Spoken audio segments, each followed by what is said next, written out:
whose children shout so lustily, we never shall be slaves. Go wretch and gaze on yonder hill, which thy rich friends have built. Compare the prison of poverty, and bless them if thou wilt. If old Dame Fortune play thee false, as frequently she will, go man and bless thy lucky star, there's a workhouse for thee still. They'll tear thee from thy family, but what is that to thee? For know thou art an Englishman, and Englishmen are free.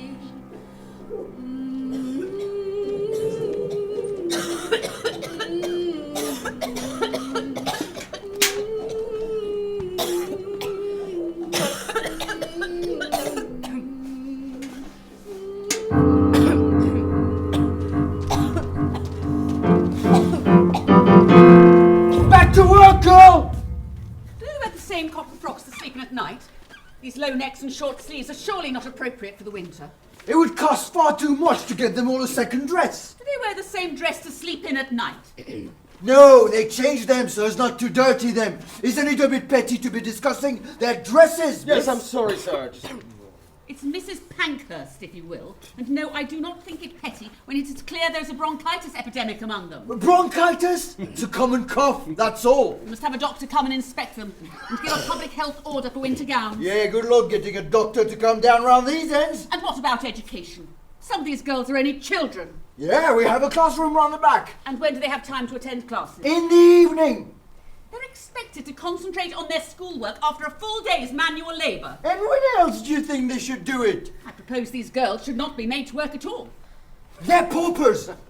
They're lucky to have a roof over their head, some grub to fill them up. They're willing to work for that. It's because they have no choice. They aren't even given a fair chance to better themselves. Life ain't fair, love. Do you want some cup of tea? Yeah, thank you, sir. Are you coming, Mrs. Pankhurst? No, thank you. I think I shall stay here and talk to some of the girls. Right, suit yourself, but don't distract them from their work. I am the one to ask questions here, so stay silent from now on. I will, if you ask the right questions. Hello, my dear. What's your name? Annabelle? It's a beautiful name. Can I help you, miss? Oh, please don't call me miss. My name is Emmeline.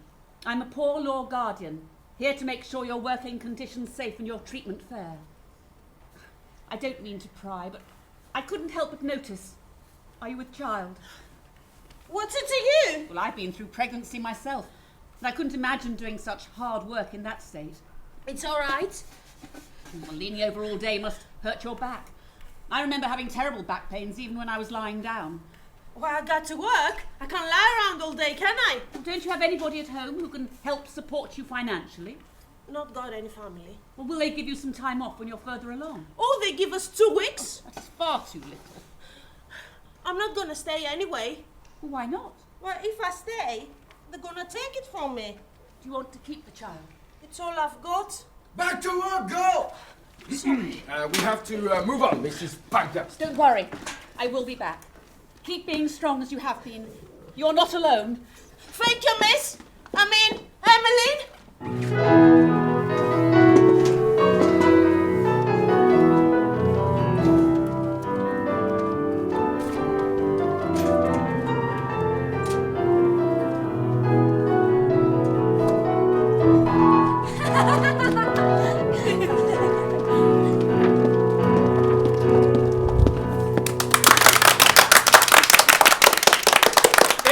Tenaciously upheld by the public authorities.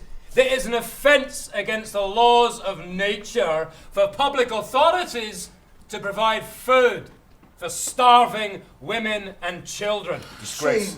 We have founded this independent Labour Party to challenge this cruel and heartless dogma and to make the change for the working conditions of Britain. We will work directly with those most in need, cooking and distributing food to the homeless living out in the streets this winter. I invite you all to join us in this endeavour.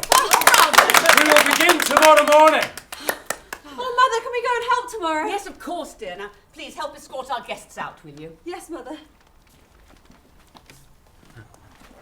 Very well spoken. Oh, thank you for hosting me again, Mrs. Pankhurst. Oh, it's always a pleasure, Mr. Hardy. This urgency and direct action is exactly what this country needs. Seeing the awful conditions of the girls in the workhouses has made me realise the vote is not only a necessity, but a desperate need. Oh, we are privileged to have you working for the ILP on our board of poor law guardians. Oh, your work has given us hope for a political party that will finally fight for the freedom of women. Well, your husband's lifetime of dedication for the women's cause has always been my inspiration. I am so sorry for your loss. Oh, Mother. Oh. All we can do is to continue to work towards his prophetic vision of a better world. My daughters and I would be delighted to join you tomorrow. Have you met my girls? I don't believe I've had the honour. Well, this is Christabel, my eldest, aspiring to follow in her father's footsteps with the law. Ah, well, I hope you're taking advantage of extensive law book collection. I certainly am. And this is Sylvia, my promising young artist. It's a pleasure to meet you, Mr. Hardy. Please call me Keir. All right, sorry. Keir. Oh, and of course Adela, our youngest. And little Harry is in bed. Oh, I don't know how you find the time to do all the work you do whilst raising such a fine family. What time are you leaving tomorrow? We meet at 8 outside Manchester Cathedral. Will you be joining us? I would love to. Me too. I must warn you, it can be very distressing to see the state of poverty that these families live in. Well, I cannot bear to live in privilege and be ignorant to the hardships the majority of people in this country face. I'm not surprised the Pankhurst daughters have been raised with such a strong public conscience. We always taught them, if they didn't work to help others, they wouldn't have been worth the upbringing.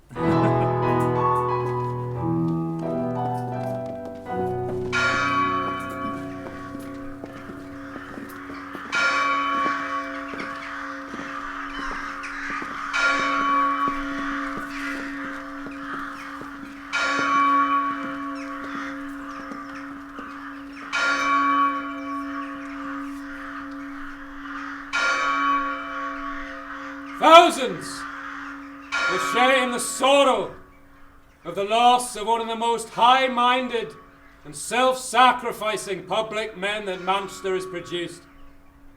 On behalf of the Independent Labour Party, I would like to commission the building of the Pankhurst Hall in honour of Mr. Pankhurst's unceasing dedication and commitment to the party.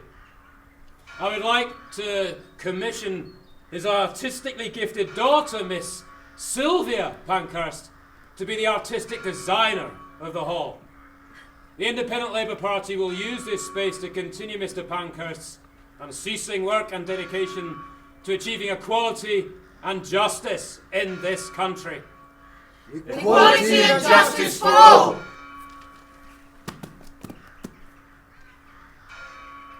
Sleep well, Father.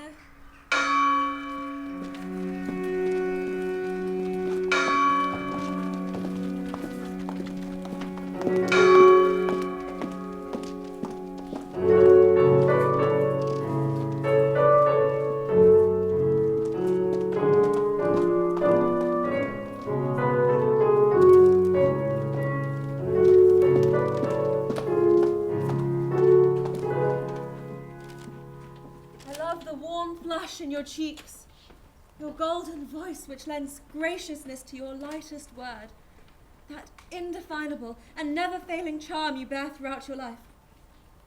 He was so poetic. He loved you more than anything. He was asking after you. He was? My love, my Emmeline. You should have been the last person he saw.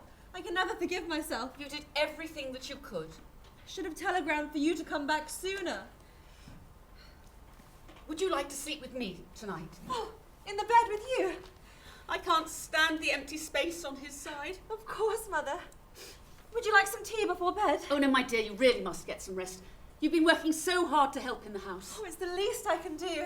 What with the long hours you've been putting in at the Pankhurst Hall? How's it all coming along? It is arduous, but it's really coming to life now. With the amount of hours you're putting in, I think you should demand to be paid. Oh, I don't care about the money. I just want it to be the most special place it can be to create an amazing place to honour Father. I think it will serve as a place to celebrate his achievements, for which he never received any recognition in his life. Yes, and to inspire others to continue his work. Oh, he'd be so proud of you. I can't wait to see it. Now, my dear, you really must get some sleep. Good night, Mother. Good night, dear. I love you.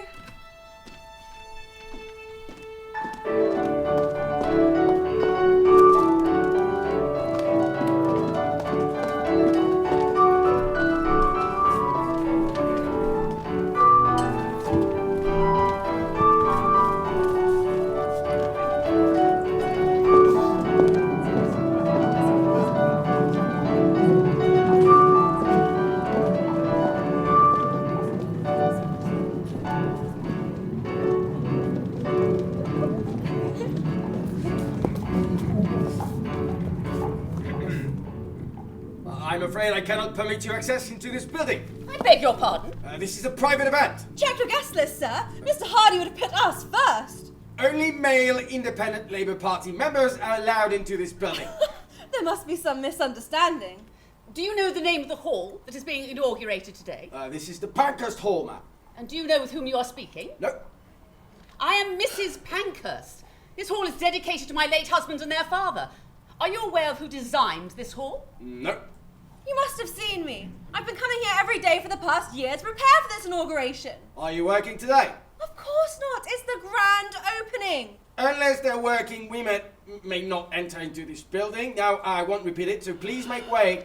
I demand to speak with Mr. Snowden, the chair of the party. If you do not leave, I will have to call security to remove you. Oh, excuse me, Mr. Snowden. Mr. Snowden. Mrs. Pankhurst! Oh, is there a problem here? Not at all, sir. They were just leaving. Now, you really must make sure your staff are better informed for an event of this importance. Now, we must take our seats, as the speeches are about to begin. He's right. Excuse me? It's nothing personal. Nothing personal. Well, I mean... You bar entry to Mr. Pankhurst's wife and family, and you say it's nothing personal? Well, there are regulations I am legally obliged to follow. Well, you know how much work my husband and I have done for this party. Well, we recognise that. You accept my daughter's free labour, slaving over the artwork and designs of this hall, and then you bar her entry to the grand opening? I don't make the rules. You are the chair of the party. If you don't make the rules, who does? I'm afraid I have to return inside as the proceedings will begin. You would dare to dishonour everything my husband stood for in the hall named in his honour. Everybody here will honour his political work, and I'm sure you can arrange to honour his memory in the means of your own home. Mr. Pankhurst's life work was to empower women politically. I'm sorry. His politics lay in his socialist values, which will not be served by women's enfranchisement. How could socialism not be served by equality? There are no divides on genders, only class lines. You were saying that women gaining the vote on equal terms with men would not serve the purpose of equality. As a matter of fact, if propertied women were given the votes, they would most likely vote Conservative. All you politicians care about is clinging onto your own power. Every man can vote on behalf of his family. And if that man of the family should tragically pass like my husband, who will be our voice then? Mrs. Pankhurst. Votes for women is the only way that we shall have a voice. And if your party is not prepared to support us in our mission, we most certainly will not continue to support you in yours. You can't. Now, consider this my notice. Come along, girls. Let's go. Good day.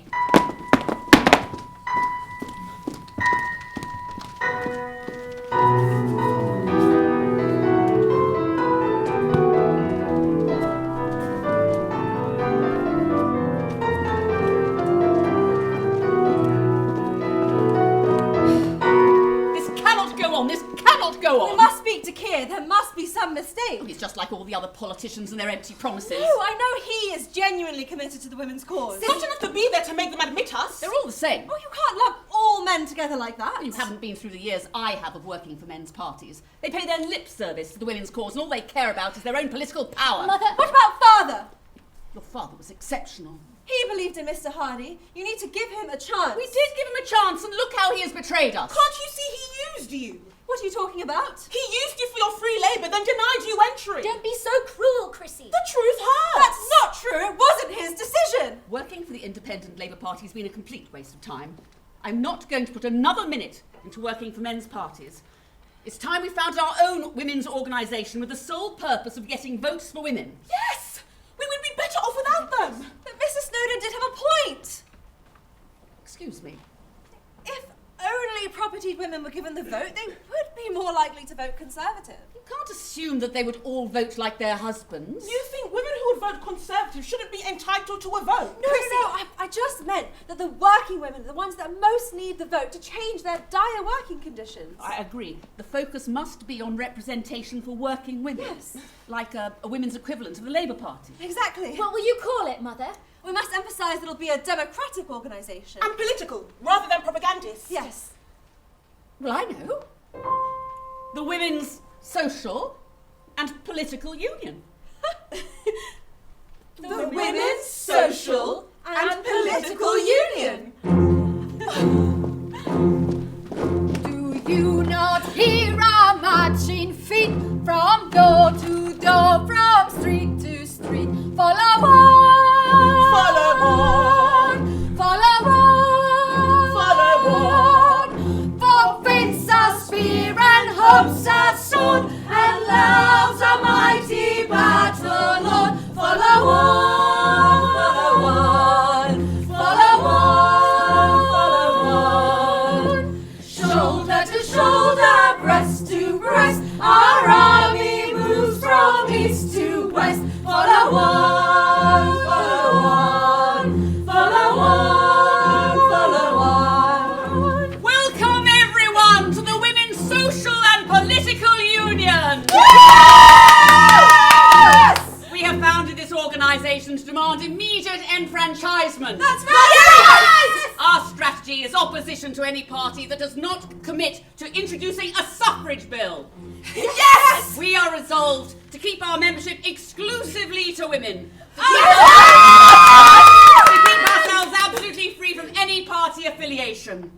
We demand, before any other legislation, the elementary justice of votes for women! Votes for women! Oh, we women have always fought for our men and for our children.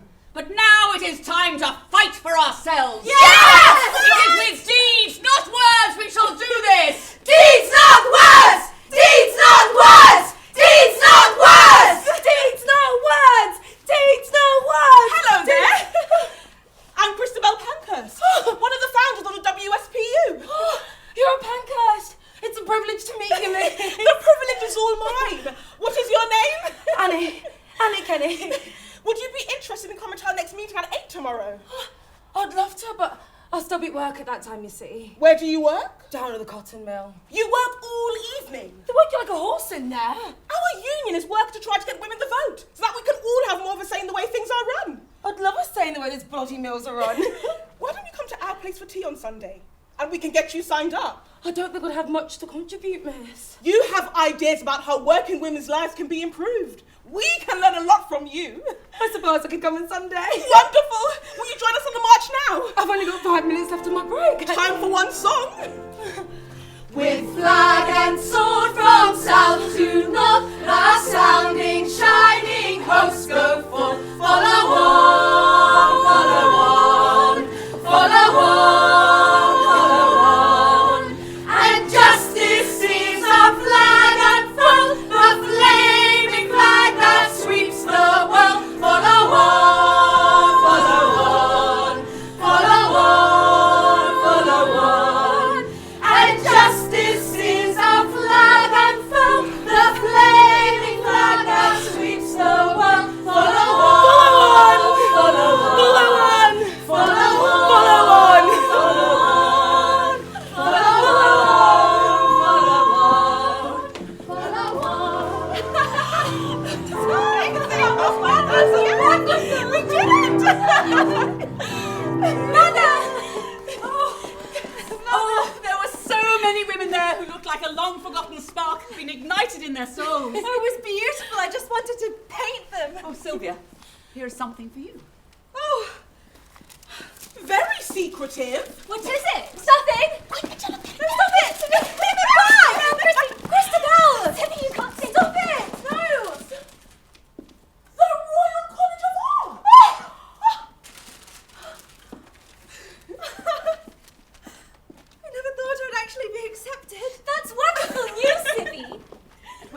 college? It's in London, isn't it? It's not very far on the train. Is that where you would like to go now? I don't know. Are you going to accept it? It is a wonderful opportunity. Well, I don't want to abandon the union, but it's just getting started. Well, the union wasn't founded to prevent women from continuing their careers. Oh, but Mother... No, your father would want you to continue to develop your artistic gift. Mr. Keir Hardy is working in London, isn't he? He is married, Civvy. It is completely inappropriate that you should be seen with him. Wouldn't be. Sylvia, you must not meet with him unaccompanied. It might cause a political scandal that would be detrimental to the WSPU. Well, fear of public scandal never stopped you and Father. Your father wasn't married with children.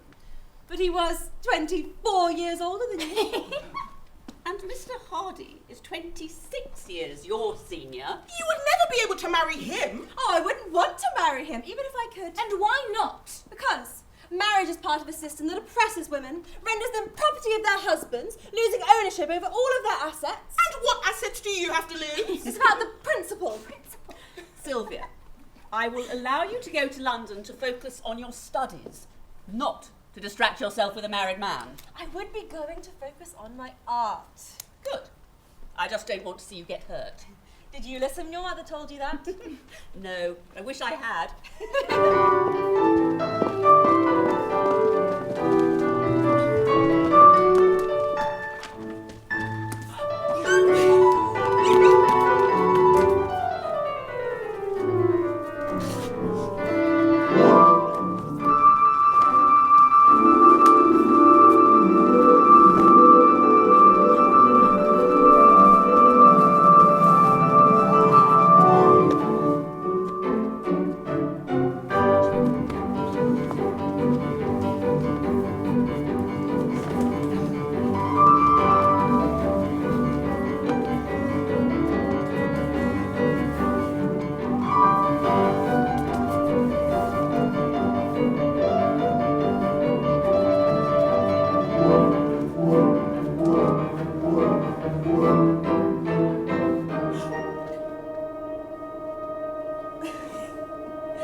To the weekly Liberal Party meeting. Before we start, I will invite any questions you would like me to address during the course of this meeting. Yes, will the Liberal Party introduce the Home Rule Bill if returned to power?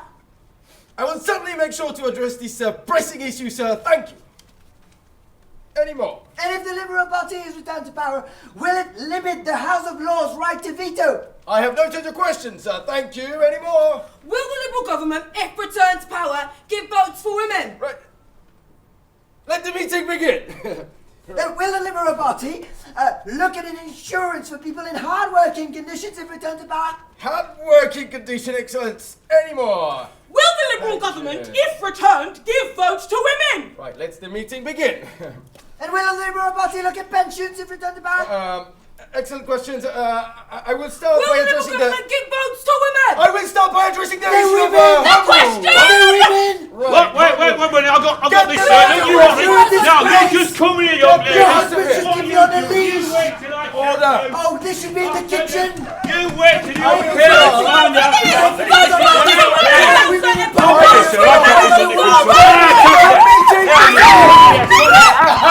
will start by addressing the issue of Now, what the bloody hell were you two playing at? It's grand to ask a question. Hold still, goddammit. You're sick. You'll pay for that. Am I under arrest? Ah, you bet you'll be spending the night in a cell with other low-life scumbags like yourself. Let's go then. Right. Thank you, officer. I can can take them home now. They're under arrest, ma'am. Well, how much is the fine? She deserves more than a fine for spitting at a police officer. Well, how much is it?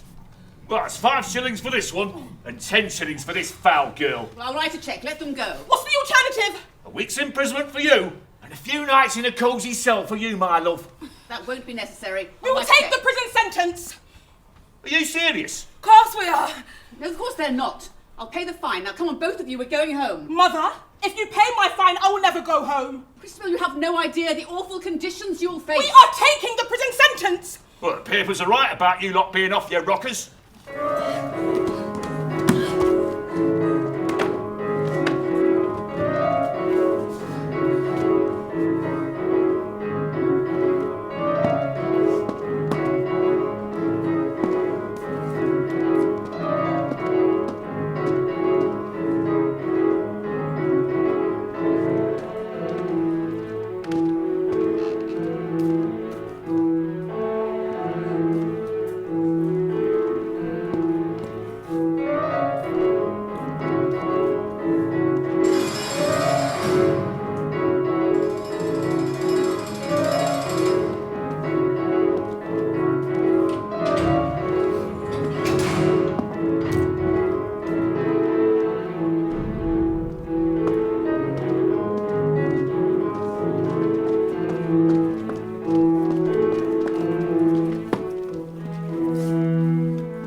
To paint the working women, the more I feel I should be going out there and doing something practical to fight against the awful conditions they are made to endure.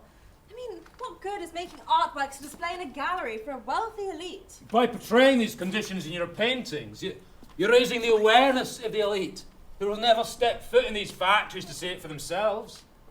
Unfortunately, it's only the rich and powerful in a position to make a change. But seeing Annie and Christabel all over the papers just makes me feel like I'm not doing enough. I can see that this movement is really in motion now, and I regret not being a part of it. This scholarship is a once-in-a-lifetime opportunity that you regret giving up.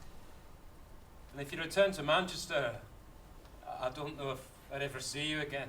Your mother would never welcome me into your home again. That's for certain. Are you still cross with me? I just don't understand how you wouldn't have known. I didn't realise that this specific branch of the ILP had the legal status of a gentleman's club. So because it's open to men who are not members, women cannot also be permitted. If you had been there, could you have made them admit us? I'd have tried everything I could.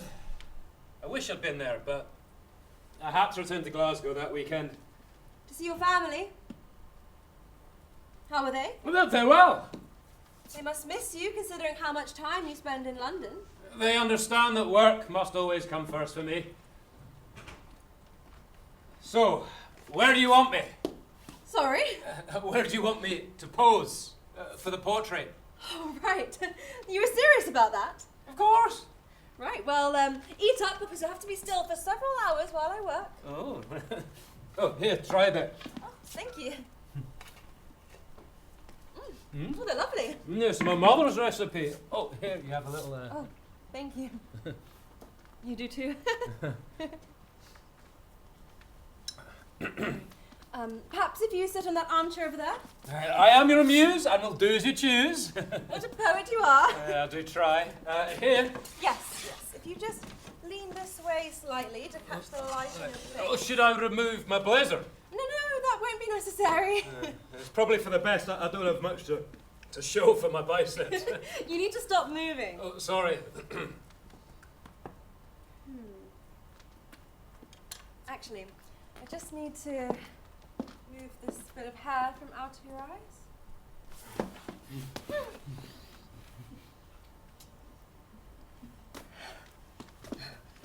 I'm sorry.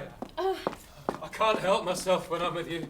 Perhaps I should go. No, please, you haven't even started. What would your wife think of you being here with me? We have an understanding. And what is that exactly? She doesn't ask questions about my private affairs in London. There's been more than one. What? You said affairs. A slip of the tongue. Have there been others? Other women? So I'm just one of your many illicit affairs? No, you're different. I've never felt this way before. Please don't go. I have to get home, it's late. Let me take you. I'll be fine. Goodbye, Keir.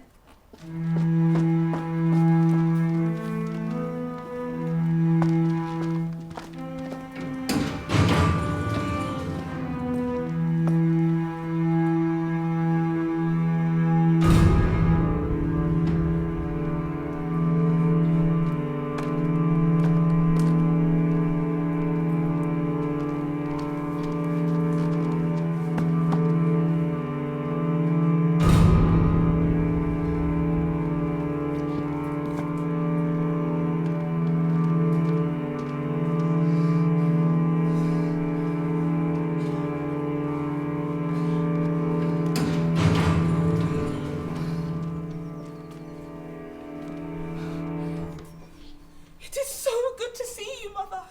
I haven't seen a living soul the past 6 days. What happened to Annie? They put us both in solitary confinement on the first day. What did you do this time? The heinous crime of speaking during our courtyard walk. Outrageous. What was it like in the cell? Cold? Damp? The bed was just a wooden plank and the blanket barely covered my legs. My dear, you didn't have to go through that. You should have let me pay your fine. Mother, I wanted to go more than anything. I wanted to serve as an example of the shackles that women are in every day.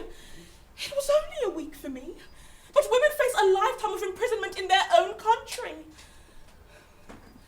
You have no idea the immense impact your actions have had. Mother, I'm so sorry. I've had dozens of new sign-ups to the union every day. From the shopkeeper to the politician, you and Annie are the topic of every conversation. Really? Oh, the movement is really in motion now, and it's all thanks to your brave sacrifice. It was hardly a sacrifice. I kept thinking how privileged I've been. I thought about the workhouse girl you told me about. Poor Annabelle. And the long hours Annie does at the mill for a pittance. Oh, I see so much of your father in you. I wish he were here now to see what an admirable, courageous woman you've become. Christabel, I think you should go and study law. What are you talking about? Well, you always wanted to follow in your father's footsteps. I'm too invested in the movement now to divert my attention to studying. Well, Sylvia's gone away to study. I think it's only right that you should have the opportunity to do so too. You could go to the University of London, where father studied. No women are accepted onto that course. Well, I shall have to have a word with the Chancellor. As the daughter of Dr. Pankhurst, I'm sure they can make an exception. But what would be the purpose of obtaining the degree if I cannot become a lawyer once I graduate? Well, it's time that changed. And you should be the one to show that women can do it. Follow on, follow on, follow on, follow on, follow on.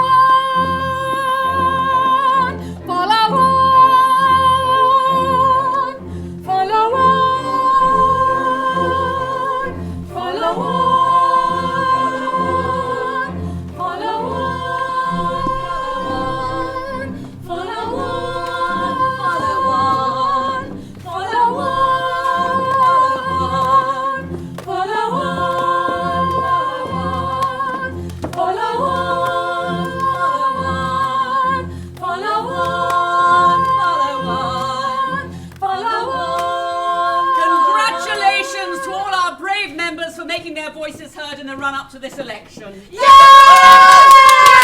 No Liberal candidate rose to speak without facing the demand of votes for women. Votes for women! I say all publicity is good publicity. The Daily Mail calls us the Suffragette. Well, we will take that in our stride. We are the Suffragettes, and we will keep on fighting until our demands are met. Yes! Thanks to all your brave work, we have achieved such great enthusiasm from all the MPs, and the government cannot ignore our demands any longer. The new conciliation bill, which would grant the parliamentary franchise to women property holders, has been greeted with extraordinary enthusiasm by the House of Commons. Yes! After 50 years of peaceful petition and protest, we are closer than we have ever come to having a suffrage bill passed into law. Yes! Therefore, the WSPU has taken the decision to formally declare a truce with the government to allow for the peaceful passage of this bill into law. Now, whilst the conciliation bill does not offer full enfranchisement, we must support any suffrage bill that comes this close to passing. But rest assured, we will not stop in our efforts until every woman is given the vote, once and for all. Yes! Votes for women! Votes for women! Votes for women! Sylvia, what are you doing here? Oh, aren't you pleased to see me? Oh, of course I am, my dear, but I thought you'd be busy in London with your studies. Have they given you some time off? I withdrew from the course. Deeds, not words! Deeds, not words! Deeds, not words! What? In your letters, you said you were enjoying it. I was, but it just felt self-indulgent. Why do I deserve the right to self-expression when the majority of women in this country don't have the right to safe working conditions, to healthcare, to working hours that allow them to look after their newborn babies, and no political power to change any of it? Equality and justice for all! Equality and justice for all! Equality and justice for all! Are you returning to WSPU? We started together and I want to see it through with you all. Oh, where's Christabel? Oh, she's taken up a place to study law. Oh, she left the union to study? Yes, I suggested to her that she should. Oh. Why didn't you suggest to me that I should? To ask for freedom is not a crime! To ask for freedom is not a crime! To ask for freedom is not a crime! Don't you remember? That's exactly what I did. Only after I'd already applied and got a place. It was your choice to do it in private. If you had told me beforehand, I would have said the same. Well, it's a shame you've come here just as I've had to call this truce. Yes. Do you understand why I've taken this decision? Would this bill only give the vote to household owners? Well, it's the closest we have got in 50 years of peaceful protest to having a suffrage bill passed. I thought you started this union to empower working women. That is still my firm commitment.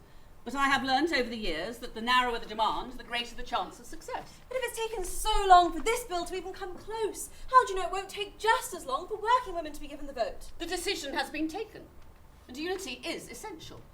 Well, did you give your membership a say in this? Our members trust the leadership, and if you are returning to the WSPU, you need to trust as well. As a union, standing for our democratic rights, do you not think that we should have a democratic constitution? Sylvia, I started this union because I believe there is nothing more urgent than getting women the vote. But if we voted on every single policy, we'd never get anything done. We are efficient because we can make fast decisions, and our members trust us to act in the interests of securing the vote as soon as possible. But what if someone doesn't agree with the policy you choose? We are a volunteer army, and we do not want anyone to be a part of it who does not ardently believe in the policy of that army. Army? Since when did the union become so militant? An army has discipline, organisation, and most importantly, loyalty, which is essential in the face of such brutal opposition. What about the principle of staying true to the wider vision and not accepting half measures, as Father would say? Don't bring him into this. I'm sorry, Don't but you see? I can't afford to doubt, to falter, or to backtrack, or it will undermine everyone's faith in the union. I understand. You don't understand what it is to be the leader of a movement. I see thousands of hopeful faces looking up at me, and I feel the weight of women's futures on my shoulders. I can't handle your voice of doubt in my head. I need to feel the support of those around me who I can trust have absolute loyalty. Can I trust you to give that to me?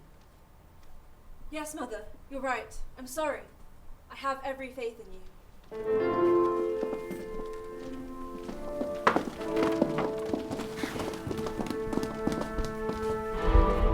As the Prime Minister of this country, I declare this Parliament dissolved. Sir, if you dedicate just 1 hour to the conciliation bill. There is no time now, sir. You did promise to give time in this session. Well, more urgent matters arose that demanded my attention. Asquith has betrayed his promise and refused to even give the bill a fair reading. No! I declare our truce to be over. Yes! Our agitation will go forwards with deeds, not words. Deeds, not words! Deeds, not words! Deeds, not words! I will be leading a deputation to the House of Commons, where I will demand the amendment to go forward. Shoulder to shoulder, breast to breast, our army moves from east to west. Follow on, follow on, follow on, follow on. And freedom is our battle cry. For freedom we will fight and die. Follow on.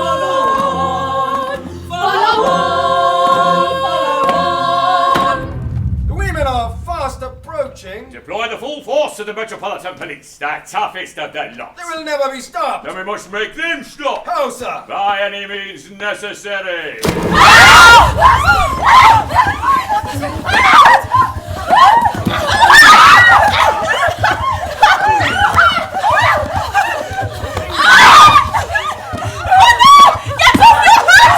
You better shut your mouth! I ain't listening to any more of you screeching cats!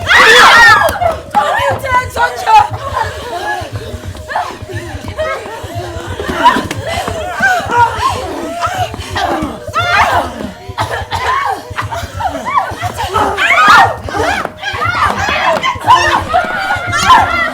I always wanted to see what you look like under there!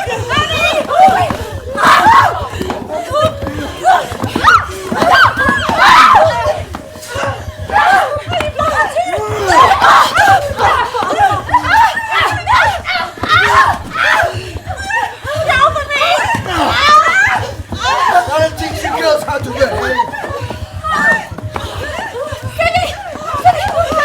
Get your hands off me! There's not enough to grab onto anyway! Am I under arrest? If I am not under arrest, by what authority are you holding me here? Today, we can do what we want with you. You think you're above the law?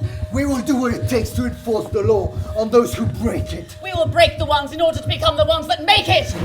How much longer can you let this go on? They will try it eventually. Women are returning bruised and battered. You must order the police to stop using such brute force at once. I think it's time. Arrest them, All of them. every single one. Arise, ye daughters of a land that wants its liberty. May restless rulers understand that women must be free. That women will be free. To freedom's cause till death, we swear our fealty. March on, face to the dawn of liberty. March on, face to the dawn of liberty.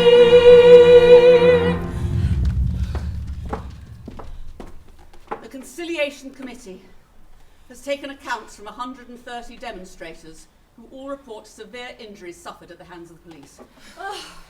With 29 statements, including sexual assault. So disgusting! They have called for a public inquiry into the police conduct that day, which Churchill has adamantly rejected. Of course he has! He claimed, and I quote, "The police had behaved with the forbearance and humanity for which they've always been accustomed." Please! Who will represent women when the government will not hold the police responsible for attacking us when they are supposed to be the ones protecting us? Protect us! We have reached a point where we have to choose between two alternatives. Either we have to give up our agitation altogether, No! Do that! or else we must act. Yes, act! And go on acting. Yes! Until the selfishness and obstinacy of this government is broken down, or the government themselves destroyed. Destroy them! Until forced to do so, this government will never give women the vote. We cannot hope to win by force of argument alone. We must fight, as men have in all civil movements through history. Yes. We have immense power in our masses. Yes, we do. I do not want any woman to have to undergo the abhorrent violation of their bodies we witness today. No. Ownership of property deems men eligible for the vote, which means this government values property above the lives of women. Disgraceful! Our militant campaign will not attack people, but the property which represents the establishment which refuses to recognise us as citizens. Yes! Our agitation will go forwards with deeds, not words. Deeds not words! Deeds not words! Deeds not words! Deeds not words! Deeds not words! Arise, you daughters of a land that wants its liberty. May restless rulers understand that women must be free. That women will be free. To freedom's cause till death, we swear our fealty. light shone, face through the dawn, dawn, dawn, dawn.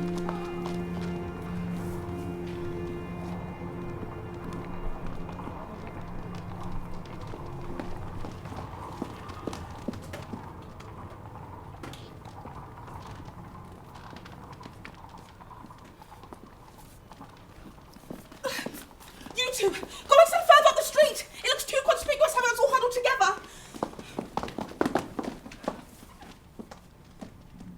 Well, don't just stand there. Look in the shop windows as if you were browsing. But they're shut! It's called window shopping, dear. Who goes window shopping at 11 at night? Is it 11 already? No, not yet. We have 4 minutes. Stop pacing, City, you're making me nervous! Sorry. I feel a bit bad for these shopkeepers. It won't be them that pay, but the government through the insurance companies. But look at all these displays. I remember how long my mother would spend carefully putting together her shop window. And your mother still has no say over the laws that directly affect her business. What have they ever done to us? They give their tacit approval to upholding the government's anti-suffrage policy by not actively supporting us. And you think they'll support us after this? Shh, someone's coming. Psst. Psst. Are you? Yes, join us! 1 minute! Where are you hidden yours? Oh, I sewed it into the lining of my coat. I can't see it at all. What is your name? Emily Wilding Davison. Glad to have you with us. Oh, I've been waiting for this moment my entire life. I don't know if I can do this. You'll be fine! You're shaking. I'm not! Are you two going to chicken out? No, of course not! Get in line. We need to listen out for Big Ben. 5 seconds. Come on, ladies, let's do this. Put some welly into it. Close your eyes and count to 3. 1, 2, 3.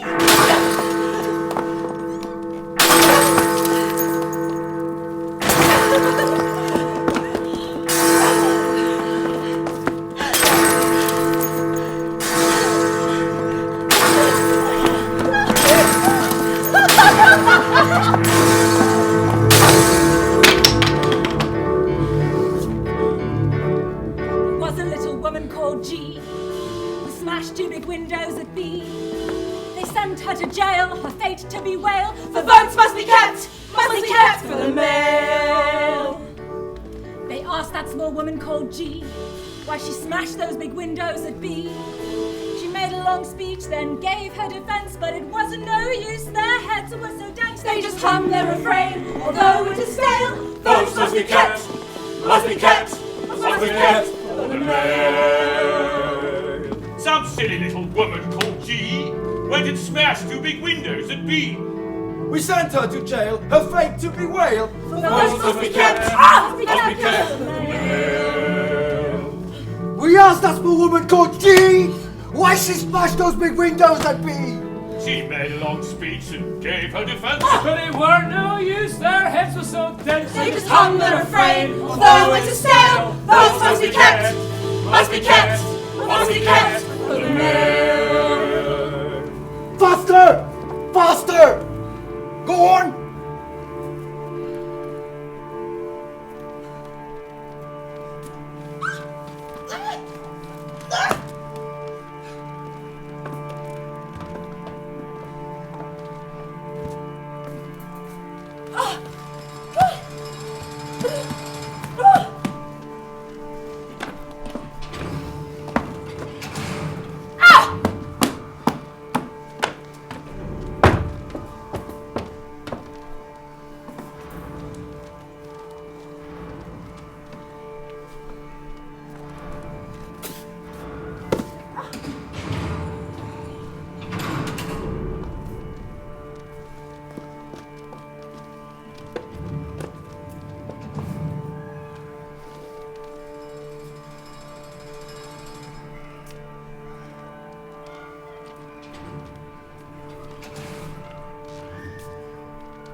Out!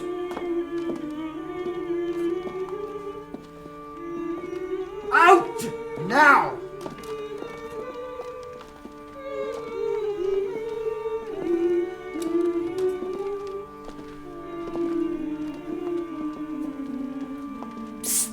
Hunger strike! Oi! No talking! Hunger strike! Pass it on! What did you say? Hunger strike! Oi! That's it! Solitary confinement for the lot of you! Back to your cells!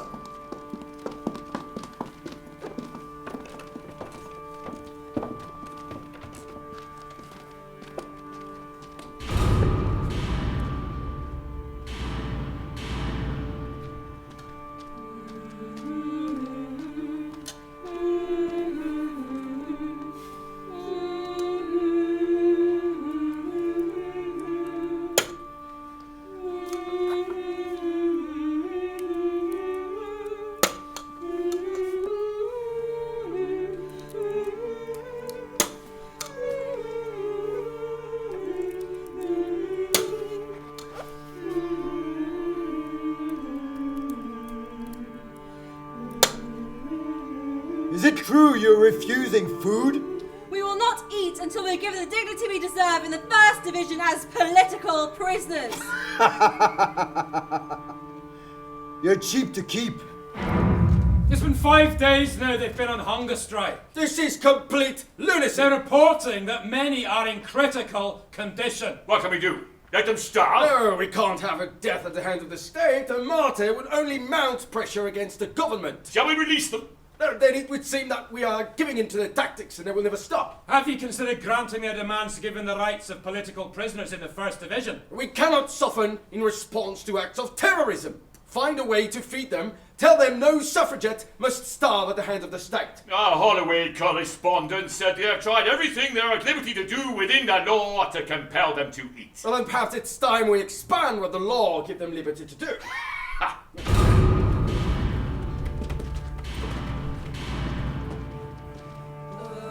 Holloway, grim Holloway, with great forbidding tasks, stern are thy walls, but sterner still is women's free unconquered will, and though today and yesterday brought long and lonely hours, those hours spent in captivity are stepping stones to liberty.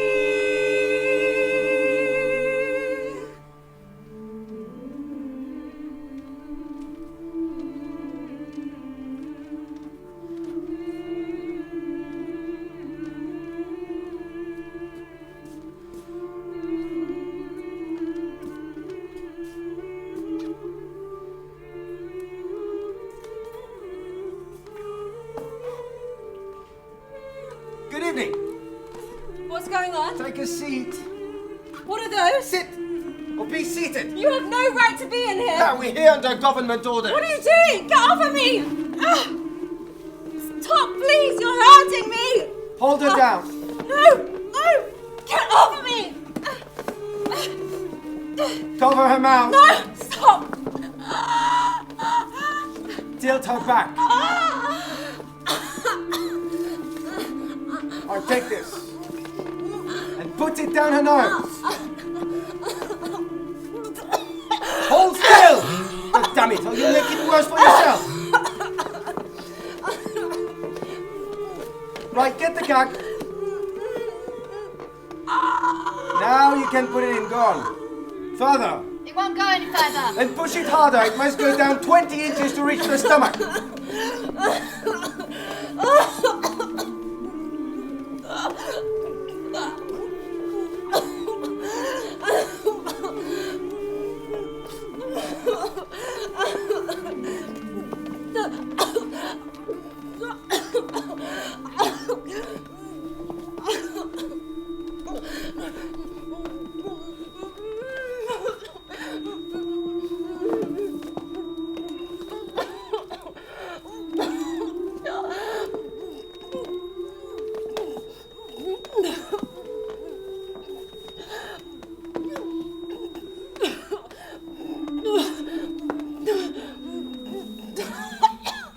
you can release her.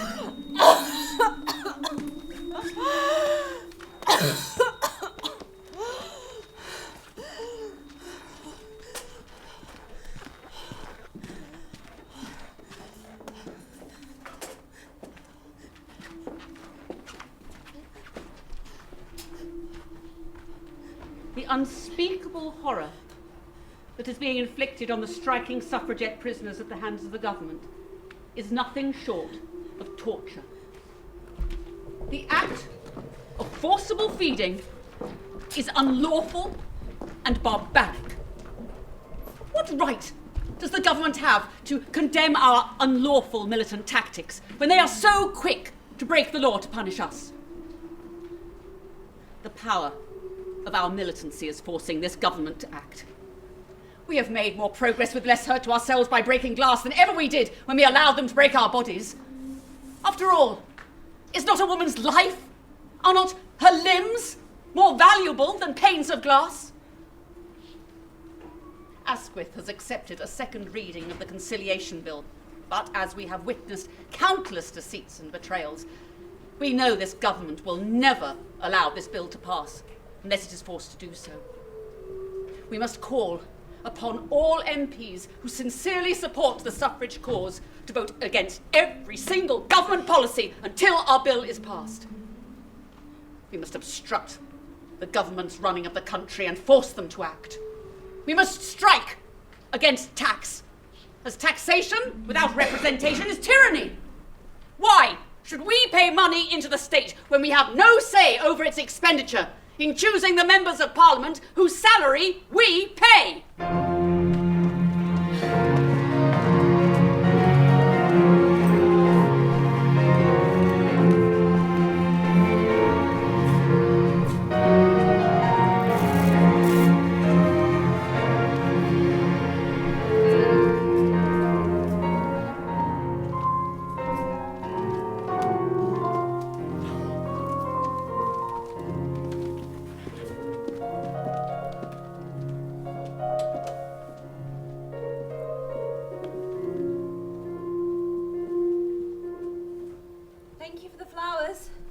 They're nothing.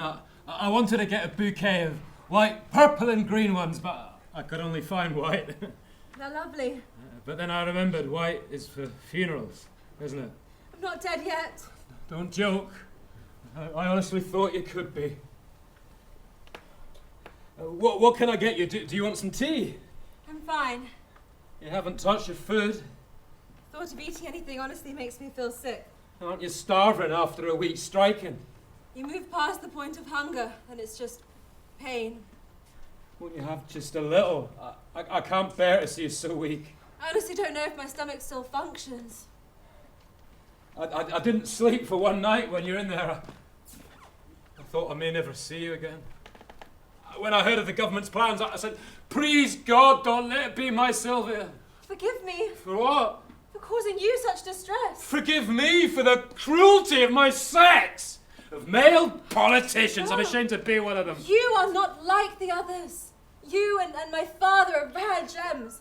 Men that women can call their heroes. I don't deserve to be put in a par with your father, but I promise you, I'll do everything in my power to put an end to this torture. But will you promise me something? Do not go back to prison. Will you promise me that? You cannot ask that of me. I cannot ask you to not willingly undergo this torture that has left you in this state again. You cannot ask me to go against the union's policy. Please, Sylvia, I cannot bear it. You cannot bear it. You are not the one that has to undergo it. You don't have to. Just stay out of it for a while until I can get Asquith to revoke the policy. I could get you a country house in Kent to rest and recover. And keep myself safe while my suffragette sisters suffer. Oh, Sylvia, I don't think I could go through that again. This is hard enough for me without the burden of guilt from you too.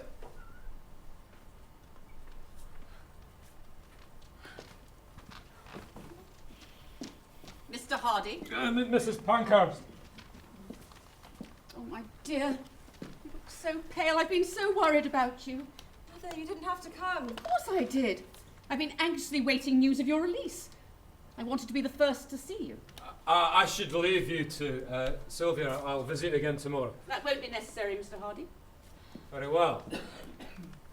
Mr. Hardy, Yes, can we count on you to vote against all government policy until our bill is passed? I will do my utmost, Mrs. Pankhurst. You'll do your utmost or you'll commit. Mother, please. I'm under a lot of pressure from the Labour Party to fulfil our commitments to all working men as well as women. We call on all our sincere supporters to put our cause first until our bill is finally passed into law. My head hurts. Can you please not argue now? I'm sorry, but I cannot betray the core membership of the Labour Party.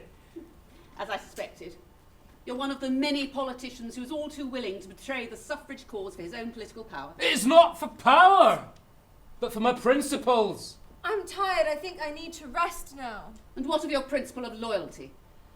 Since your party refused us entry to Pankhurst Hall, I knew we couldn't trust your loyalty to our cause or our family.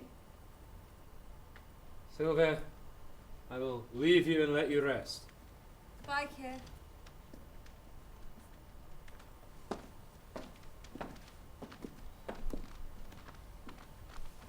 This feels awfully thin. Is it warm enough? It's fine. Do you have a temperature? Stop fussing, please, Mother.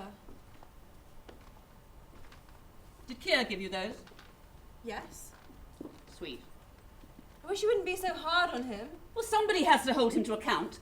If you're too love-struck to see through his false suffrage support. I'm not love-struck. I've seen the way you look at him. He can do no wrong when you look at him through those rose-tinted glasses. Well, I see more clearly than you all the work he does every day for the suffrage cause.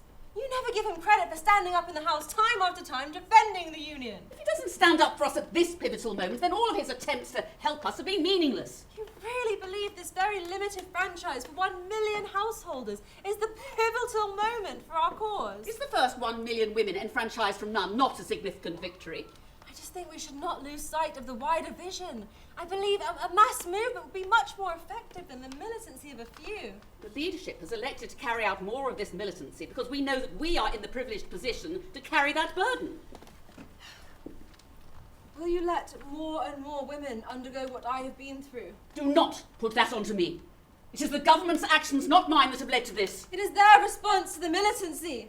The further our violence escalates, the more brutal their treatment of us will become. I took this decision to protect women from the police brutality we endured on Black Friday by putting property as the objects of our attack, not our bodies. But it has come back to us in the worst form imaginable. I cannot bear to think of more and more women having to undergo it. Women care so much about our cause. They're volunteering themselves. I'm not forcing anyone. You have not been through it. You do not understand how it scars you in your body and mind. So, you're going to quit. No! You'll run away and hide with Keir. You were listening! He would have you stay out of prison. He cares about me. It's never going to end well between you two. You don't know that.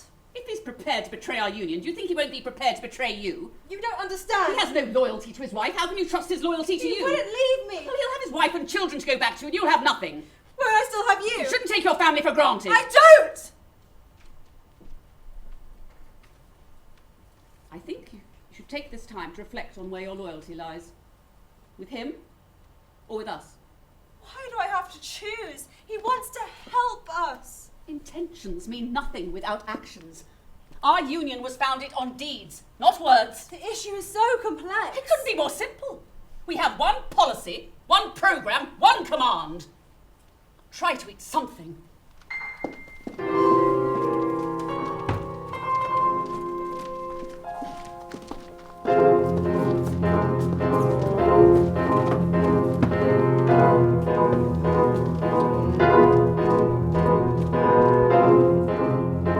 That there is a difference of opinion concerning the tactics of the militant suffragettes goes without saying. But surely there could be no two opinions concerning the horrible brutality of these proceedings. Aye.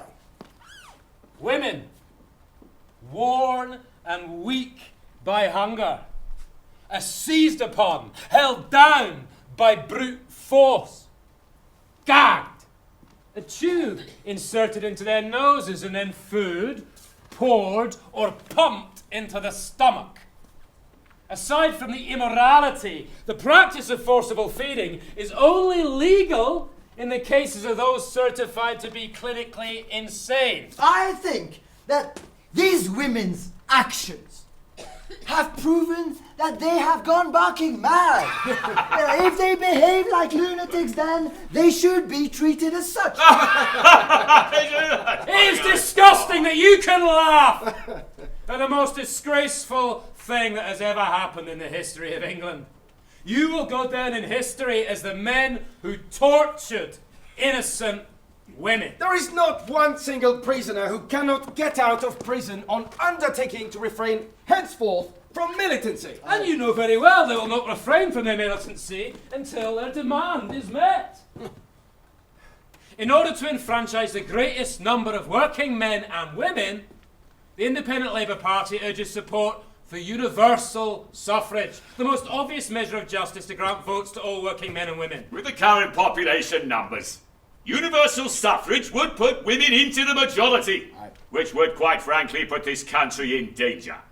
If women are in the majority in this country, why should they not be represented in this proportion? To give uneducated women complete power over the decisions of naval, military, financial, diplomatic matters of which they have no understanding would weaken the British Empire and may actually put this country at risk of attack.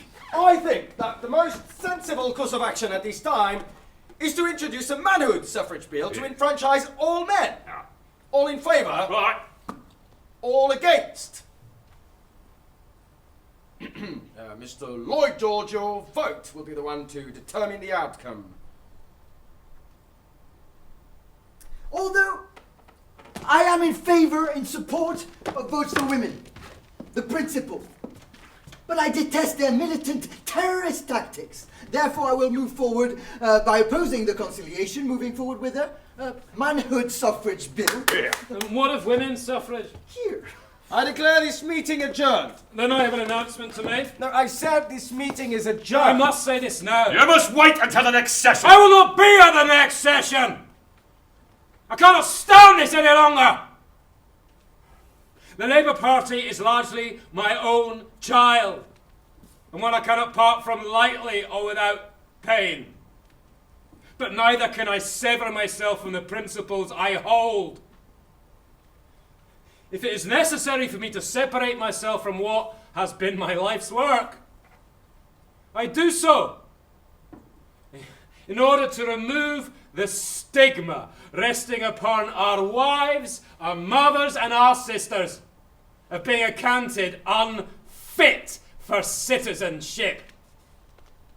I hereby resign as leader of the Independent Labour Party. Keir, this is absurd. You can't. My decision is final.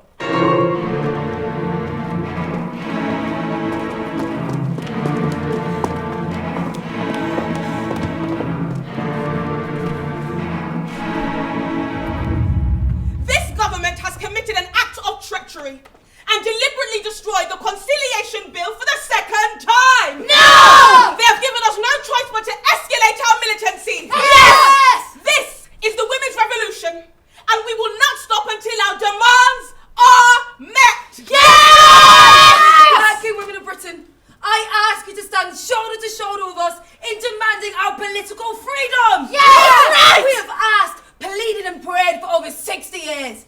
Now, we must fight! Fight! We have a great mission. The greatest mission this world has ever known. I incite this meeting to rebellion! Be militant each in your own way. Do all you can in the dead of night when no one is near. Yes! Torch letterboxes throughout London. Yes! Set fire to the unoccupied country mansions that the Liberal MPs who have betrayed and deceived us. Yes! I will take responsibility for everything you do. We will not respect the law until the law respects us. Yes! Arise, ye daughters of a land that vaunts its liberty. May restless rulers understand that women must be free. That women will be free. To freedom's cause till death,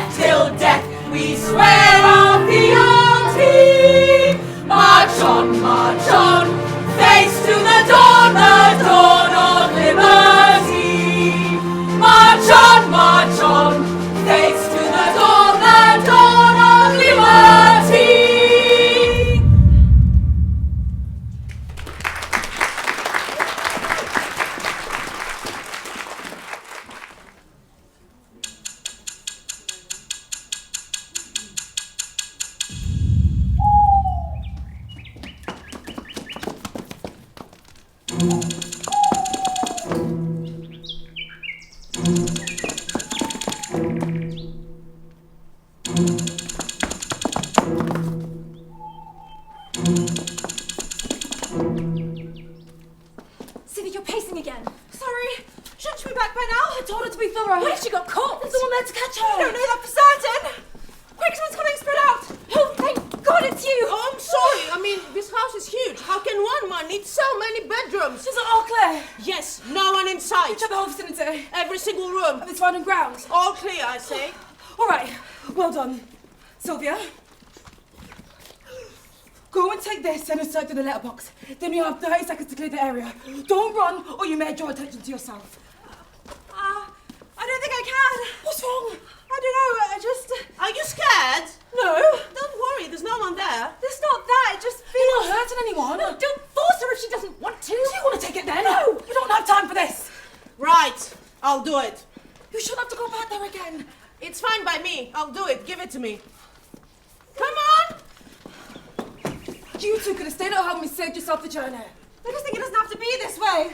We're following the orders of Mrs. Pankhurst. That is the only way. Quick! This way! Run! Run! They have gone mad!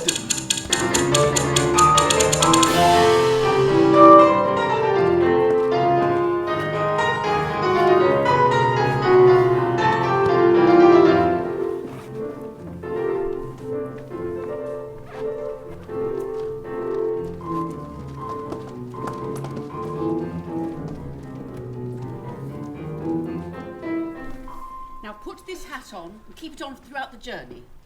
And buy a newspaper and hold it over your face. What if I'm recognised? Won't be. Just keep your head down and don't look at anyone. Now, my friend Noemi will meet you with a carriage at the Gare du Nord, and then she'll look after you. I don't know how much to pack. How long do you think I'll need to stay? For as long as it's not safe for you here. I don't want to leave you. I'll be fine, dear. Has there been news coverage of the attack yet? It's said to have gone off at 4:20 this morning. I expected Adela to chicken out, but I thought Sylvia would step up. No, perhaps she feels too weak. What's Adela's excuse then? They didn't force feed her. They said she was a degenerate type. She was still suffering from the striking. She's a liability. Last week she lost her voice. We had to cancel all her meetings. We need the leadership of the union to be setting an example. This is the second time the Pankhurst dogs has been shown up by Emily. You should have seen them at the West End windows, like two little quivering puppies. Who is it? It's me, Annie. Close the door! Did anyone see you come in? No, I'll make sure no one's following me like you said. And you locked the door? Yes, double locked. What's happened to headquarters? It's been raided. Oh my God. You two are the top of the country's most wanted list. Don't send any letters or telegrams. They're monitoring all messages sent and received by the union. How can they do that? Well, the special police have been given instructions to look out for the WSPU. They decided to try and decapitate the leadership of the union. Oh my God! Not literally. Oh, where are you going? Oh, it's not safe for Christabel here anymore. We need you to take on my position as chief organiser of the arson campaign in London. Me? Oh, I don't know. I'll give you the orders from Paris. You'll just have to pass them on to our members. I don't know they'll give me the same respect as they have for you. Annie, you have roused the women of London. We have every faith you can do this.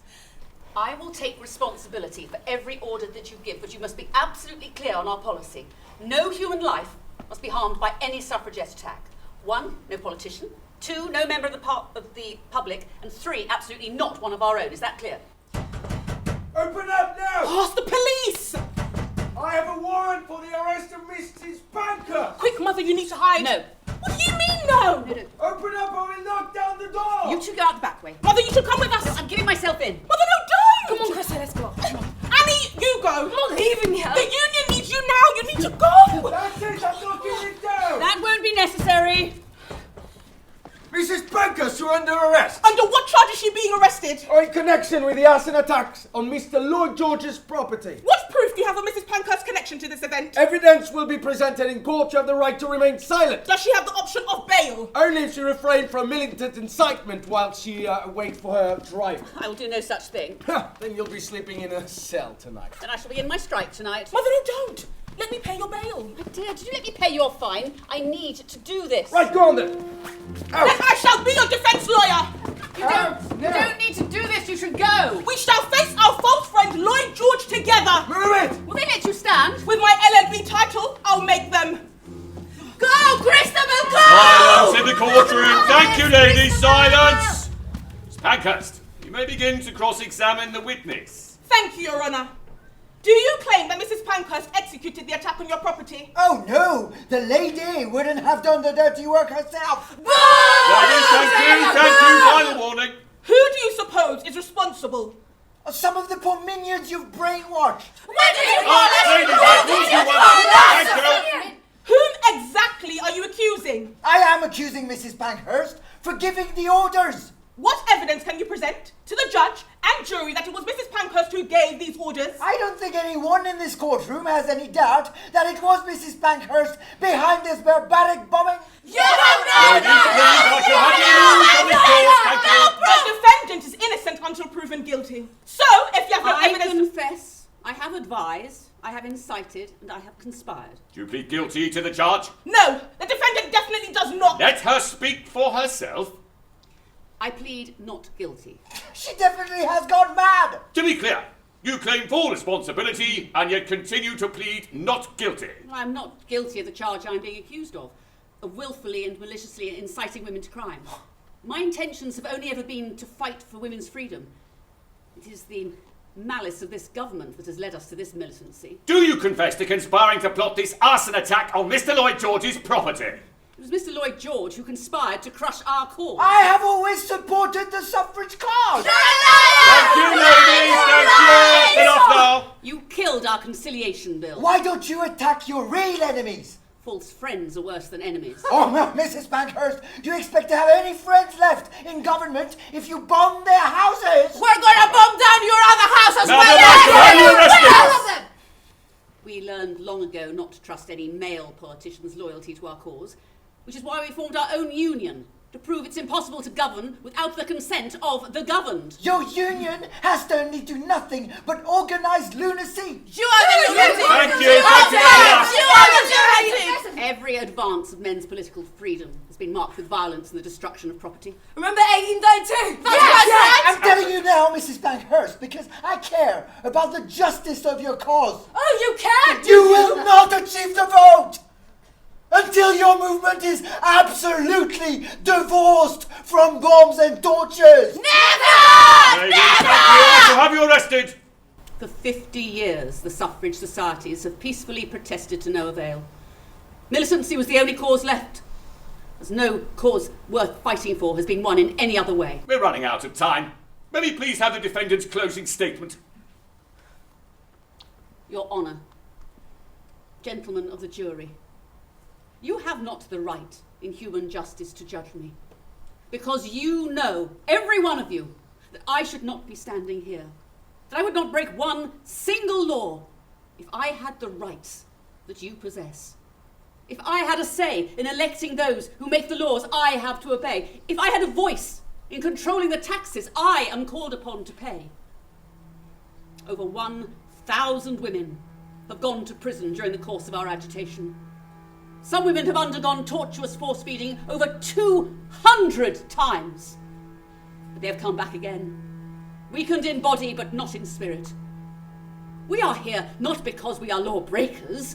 We are here in our efforts to become lawmakers! Please, silence in the courtroom! Silence! While I review the evidence presented. The vote in itself is just nothing.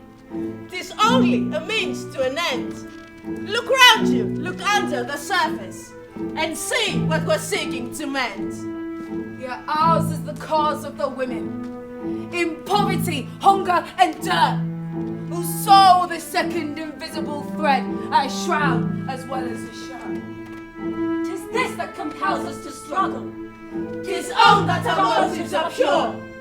'Tis justice that beckons us onwards and gives us the strength to endure. I reviewed the case for the prosecution and defence. And I hereby sentence you, Emmeline Pankhurst, to 3 years imprisonment for inciting violence. Oh, she's innocent! Overall. She's innocent! I consider myself a prisoner of war, under no moral obligation to accept my sentence. And that being my position, I will terminate my imprisonment at the earliest possible moment, by means of the hunger strike. Escort her out. They sent her to H for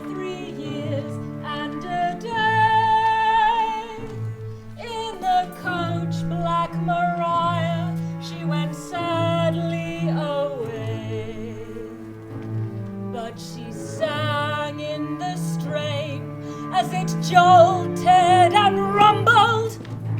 We will have the vote! We must have the vote! We will have the vote by hill and by dale! Votes should not alone be kept for the male! We will have the vote! We will not be humbled! We must have the vote by hill and by dale! Votes shall not alone be kept for the male! We will have the vote! We will not be humbled! We must have the vote by hill and by dale! Votes shall not alone be kept for the male! She has been on a thirst strike for 3 days now, and the doctors say they don't know if she'll last another day. Then let her die!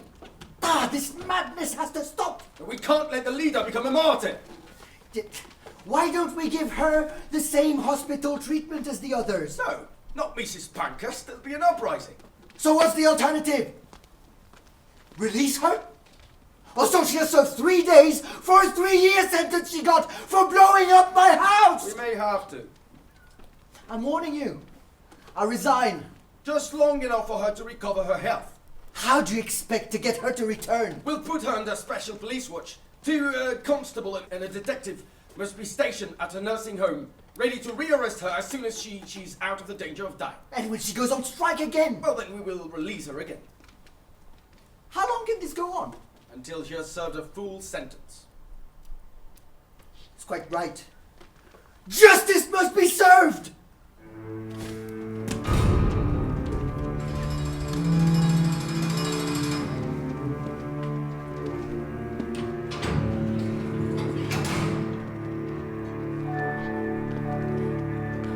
Richard!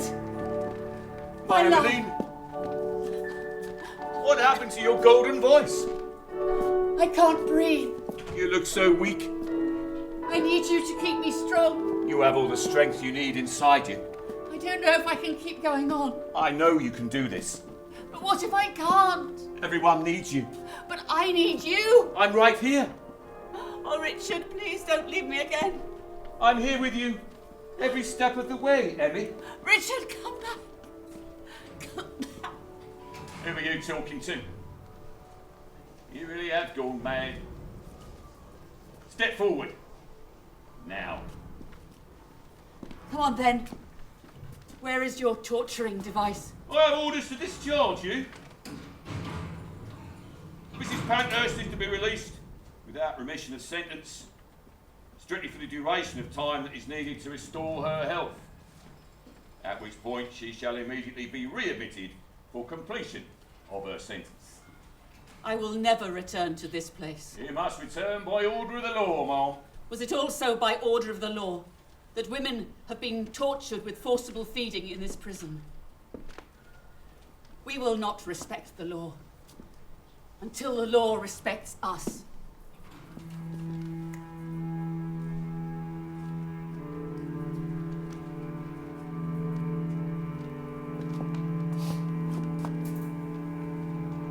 Come on.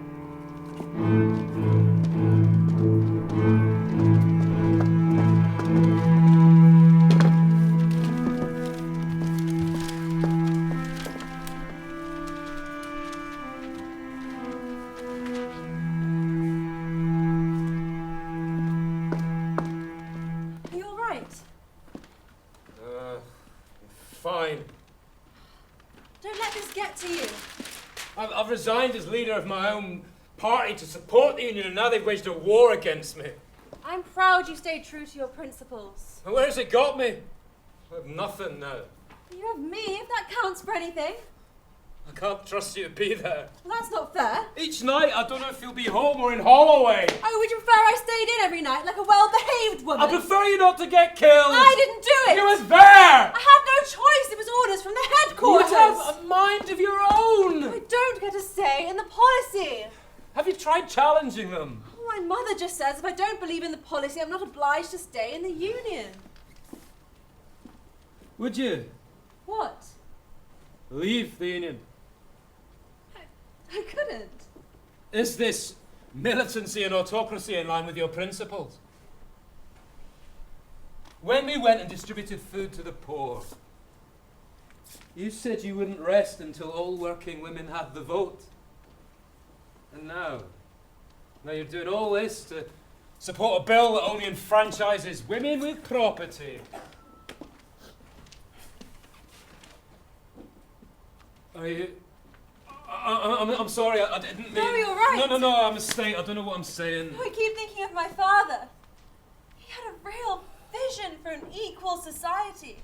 I just feel as if my mother has lost sight of that. I remember it was her and your father that first inspired me to start the Labour Party with their dedication to the most vulnerable. Yes, and now I just feel as if she and Christabel have lost all their connection to those women on the ground that we started this union to fight for. They can't see that their militant tactics are alienating the women of the East End, that the factory workers who can't afford to lose their jobs, the single mothers who can't risk leaving their children. And I can see in the House that this violence is making it harder and harder for the MPs who support the suffrage cause to keep defending their actions.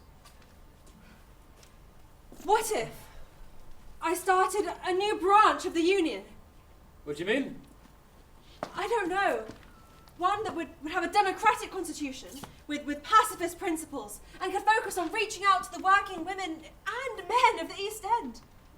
Would you join me? I don't know. Well, if I'm going to do this, I need your support. I don't feel I have much to offer.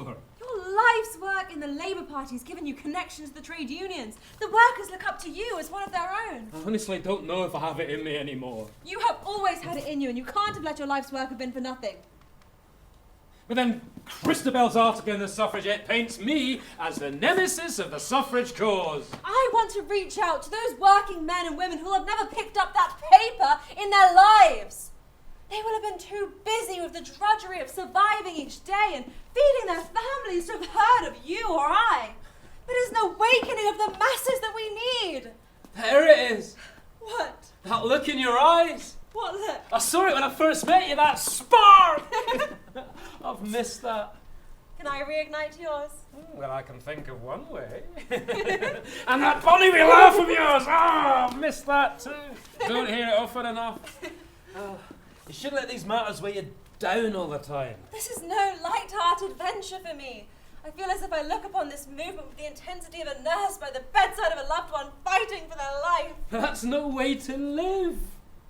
What about your art that gave you such joy? There's no time for that now. Well, you still haven't painted my portrait. Well, you missed your chance. If I join you in this, will you give me another chance?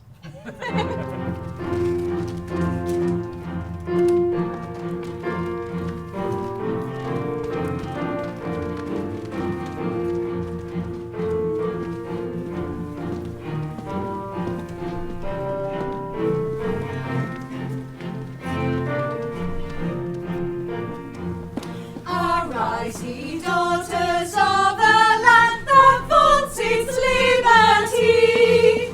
May restless rulers understand that women must be free. That women will be free. Christabel has sent us our next assignment. Sylvia, you'll be taking on St. Paul's Cathedral. Yes? Yes? Adela, you'll be leading the Bank of England attack, and I'll take on King's Gala. Well, come on then, let's get back to work. Are you all right, Sibby? Yes, Spit it out. I have a proposal for you both. A proposal? Yes. I've been talking with Keir about forming an East London branch of the WSPU, which could focus on reaching out to the working class people in the most deprived areas of London. Would this stand in opposition to Mothers' Union? No. Just a separate branch with a different focus. What other focus can there be than votes for women? Well, it could also reach out to those working men who don't have a vote and provide an alternative for those who seek a more peaceful approach. Mrs. Pankhurst has made it clear that we must have one union with one policy, one programme and one command. As a union fighting for our democratic rights, do you not think we should have a more democratic approach? Don't you trust the leadership of your mother? Of course I do, but I just think we need to put more power into the people's hands. Those who struggle to survive can't afford to sacrifice their lives for this cause. Your mother offered me a home, paid for my food, clothes and travel so that I haven't had to work myself to death in that mill. And I feel duty bound to get the vote for all those others that I've left behind who don't have that privilege. But if they are not included in the fight, I fear they may never be included when the franchise comes to pass. The limited franchise is just the first step. It's all a part of the plan. Your mother and sister have put their trust in us to lead in their absence, and you need to put your trust in their strategy and deliver. Do Do you not feel that their approach is excluding the working class people in this country, Annie? No. They've always given me a platform to speak out. Do you not feel they somewhat take advantage of having you as a key speaker? Sibby. You saying they're just using me? No, of course not. I just meant... Are you just jealous that I've been promoted in the union over you? What? No, that's not what You it's think you about. get special treatment as a Pankhurst, aren't Annie, if you just I have listen to shown what more I'm loyalty saying. to Mrs. Pankhurst than you have. That's not fair. I would never stand against her or Christabel. The Federation would not have to stand against them. We could work alongside them. We are stronger united. All fighting together with one clear cause and approach. You would be better off leaving the divide in the union. Annie, wait. Annie. If you will not fulfill your duties, I will find someone else who will. Annie, please. Adela, what do you think? This could be your chance to make a difference on those most in need of change. I'm not sure. Why not? Have you spoken to Mother and Christabel about this? I wanted to see first if I had your support. I can't imagine they'd approve. No, if we go to them together, I think we'd have a much stronger case. I don't think my support would make much of a difference. What do you mean? Of course it would. Mother has never seemed to take any notice of my opinion. Her attention has always been on you and Christabel. Well, you need to speak up for yourself more. You don't think I try? Perhaps not hard enough. If they turn against us, you can always run away to Kia, but who will I have? You'll always have me. Will I? Of course. You've made it clear that you will always put your work before your family. Well, this movement is not all about our family. It's bigger than us. Somehow you all seem to have lost sight of that. And you seem to have lost sight of the fact that we bear a responsibility by virtue of being a Pankhurst. I will not be defined by that name anymore. I have my own ideas and a mind of my own, and you do too. We can have ideas and values and don't have to be dictated by them. All I ever wanted was to show them that I am worthy of being a Pankhurst. Outside of this family, I'm nothing. No, that's just what they've made you believe. Don't make yourself small. If this movement has taught us anything, it is that as women we should never let ourselves be silenced. We could go to them together. I can't. Will you just think about it? I'm sorry, Sibby. I'm sorry.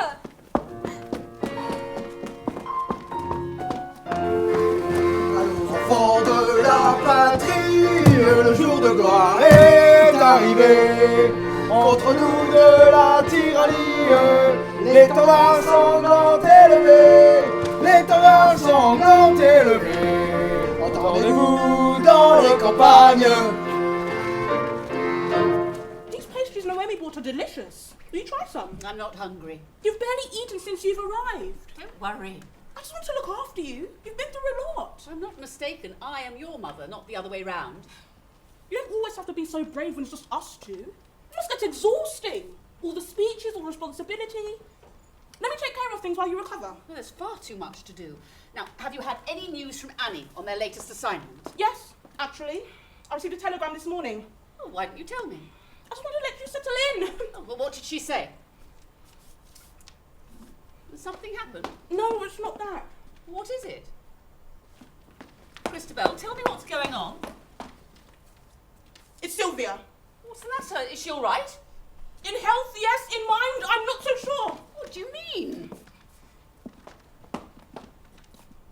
She's forming her own organisation. What? The East London Federation. What, you knew about this? No, of course not. I just heard from Annie. Well, she told Annie before she told us. She tried to steal her away. Was Adela there too?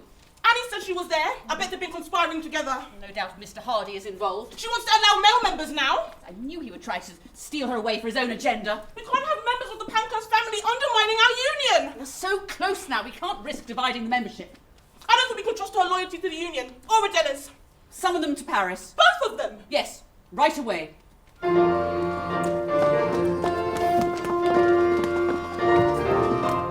Oh, mes chers enfants, bienvenue à Paris. Avez-vous fait un bon voyage? Oui, merci. Oh, ça c'est très bien. Alors, Adela, they will see you now. I'm going with her. No, just Adela for now.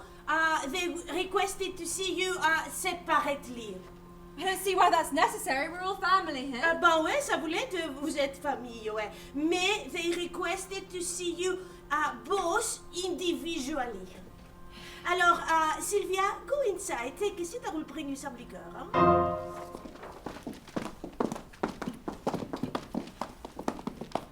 Adela, thank you for coming. Of course. course, Mother. How was your journey? It was fine. We made sure we weren't seen by anyone. Good.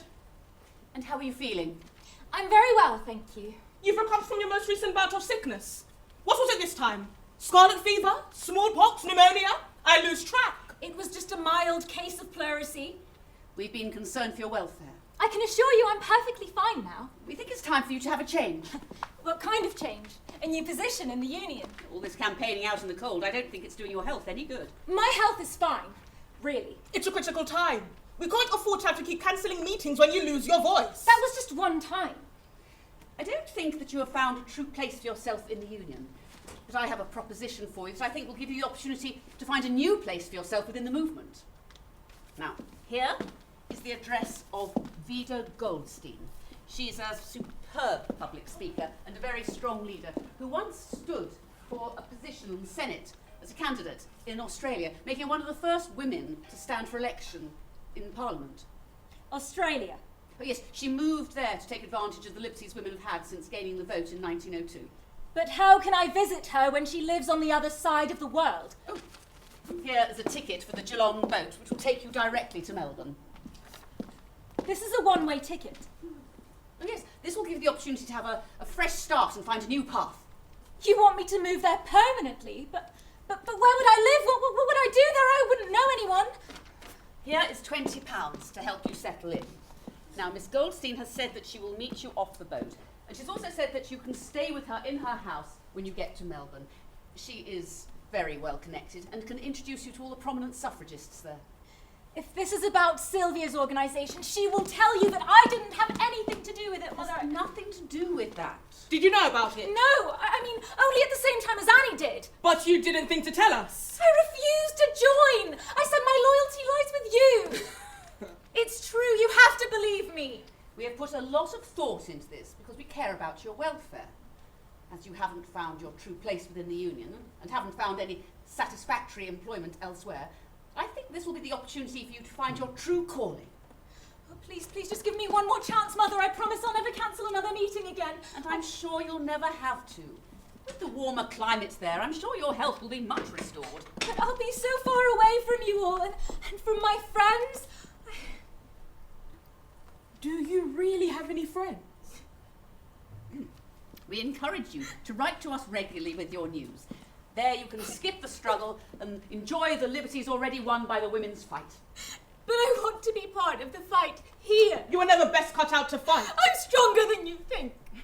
We need only the very strongest for our front line. Adela, do you trust me? Adela? Adela, do you trust me? Yes, Mother. Good. Then trust that I know what's best for you as your mother. Now, please send your sister in for us, dear. I will show you. I will show you. I will not fall into the shadows. I will not be silenced. I will show you. Is she alright? Alors, Sylvia, they will see you now. I need to check that she's No, alright. no, c'est moi qui s'en occupe. You have to go inside. They can wait a minute. No, je suis désolée, Sylvia. You go inside. You must know by now that your mother and sister run on a very strict schedule. Your meeting must have started 3 minutes ago. 1, 2, 3, allez. Sylvia, good of you to come. Good of you to fit me into your busy schedule. Please sit. What did you say to Adela? Don't worry about that. She was very upset. Is that so very unusual? Why are you so cruel to her, Chrissy? What has she ever done wrong? What has she ever done right? The Federation was my idea. She had nothing to do with it. Seems you didn't care to share your ideas with any of us. I was going to tell you. After you colluded to try to steal key members away from the WSPU. I wanted to work in partnership with the union. It may not be associated with the union. Why not? If you had just listened. All our members must adhere to our policies, which clearly limit all our membership to women. Well, don't policies have to change? Just as our tactics have changed throughout this movement. The suffrage battle will always be the women's battle. It must be fought and won by women. The class battle is a separate one, not to be conflated. To get the government to listen, you have to have absolute clarity in your demand. Just think how powerful we could be. joining force with all those working men who also don't have the vote. A mass uprising would force them to act. I was once young and idealistic like you, dreaming I could have it all at once in perfect form. I believed with all my heart that justice would reveal itself so clearly in the eyes of the powers that be. But I'm afraid, my dear, these long, hard years have taught us anything. It's that if we wait for that, we'll be waiting a lifetime. I'm afraid I'm not prepared to die before I see the victory of our cause. Father always said, never to lose sight of the wider vision.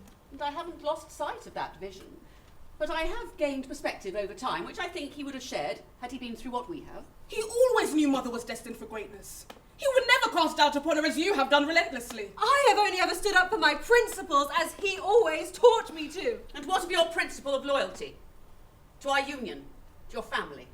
I feel duty-bound to all those families living in the East End who have not been blessed with the privileges that our family has. If you could see the conditions they were living in. You know very well I spent many years observing the awful conditions when I worked as a poor law guardian. Yes, and I remember you telling me it was that work that made you see how urgently working women need to have a voice. Have you forgotten that poor pregnant girl in the workhouse? I still think of Annabelle every day. My commitment to working women has been my driving force, which is why I appointed Annie as the chief organiser of the WSPU. She is not representative of your union. We chose her to lead the movement in London. Why do you charge a fee to become a member of the WSPU? 1 shilling really isn't a lot to ask. It is for a single mother who can barely afford to feed her children. Their condition is sure to improve once the vote is won. If they are not part of the fight, they may never be included when the franchise comes to pass. Once even one woman gets the vote, the rest are sure to follow. How can you be sure? To keep going in this battle, you need to have faith. I'm afraid we can no longer trust your faith in our union. If you do not have complete trust in our strategy and absolute loyalty to our union, you may no longer remain a member. You may choose to construct your organisation as you wish, as long as it is disassociated from the WSPU entirely. We shall print in the Suffragette paper that your federation shall be a separate organisation. As you will.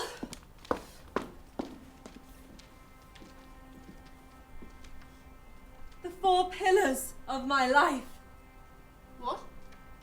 Those were his dying words. The 4 of us were his foundations. And whose fault was it that we weren't there to hear his dying words? I didn't want you two to see him in that state. I never thought. Oh, you thought we'd rather read about it in the papers. I didn't think it would get to the press that quickly. You never think! What did you two think before you left us to come on holiday here? I told you I would return as soon as I received a telegram from you. I was a child. How much would it hurt him to see us now? You are the one who has divided this family. You know, if I cannot be my own person and be a part of this union, then perhaps you're right. It's best I should go. I hope you two can still remember who you are underneath it all. Shoulder to shoulder, breast to breast, our army moves from east to west. Follow on, follow on.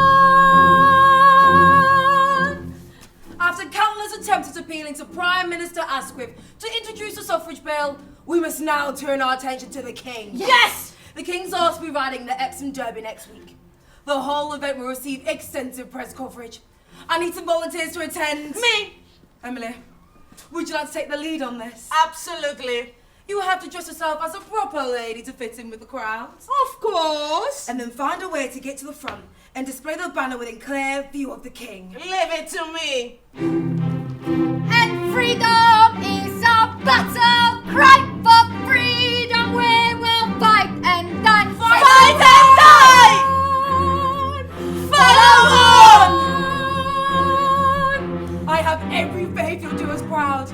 I can feel this being a momentous day for our cause! Come on, Lucky Lady, that's right, darling. Move it, come on, go faster. Come on, we've got 21 on this one. I'm playing on this, come on, girl. Come on, what's up with you? Come on, Lucky Lady, that's the one. That's the one, keep going. Move it, faster, that's good, faster.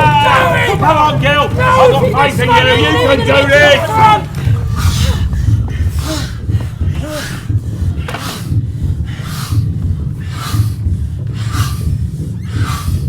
Freedom!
Absolutely not. She always follows my instructions to the letter.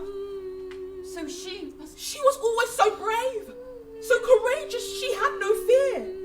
Do you think she meant? She was always prepared to sacrifice her life for the cause. Oh, she shouldn't have had to do. She clearly wanted to. Do you think it was because She made the choice of her own accord. Yes, but if I hadn't... You cannot blame yourself. No, but if I had been there... She would have done it just the same. And we cannot let it be in vain. No. Look at this 2-page spread. These damning images. I'm sure this will be reported all around the world. A true martyr for the cause. She must have been in so much pain. To have been crushed under the horse. It doesn't bear thinking about. We always said we didn't want to harm human life. She will go down in history. How will history view me? As the magnificent leader that you are, who saw the suffragette struggle through to its final victory. Yes, but at what cost? What movement in history has not cost human life? Well, perhaps Sylvia was right. About what? Maybe I have taken things too far. Mother, no! Don't let her get into your head. I must go back to London for the funeral. I don't think it's safe. No, I need to do this. Then I'll come with you. I think it's time.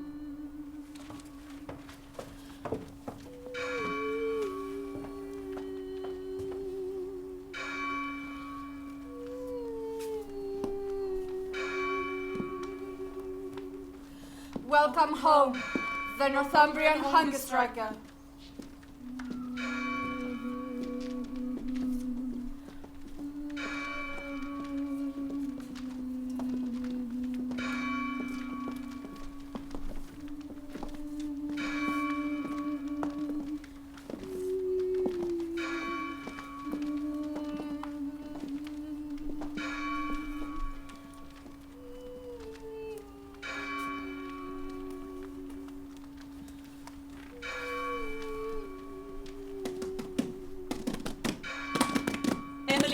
Davison declared, by nothing but the sacrifice of human life would this country come to realise the terrible torture our women face. Freedom or death!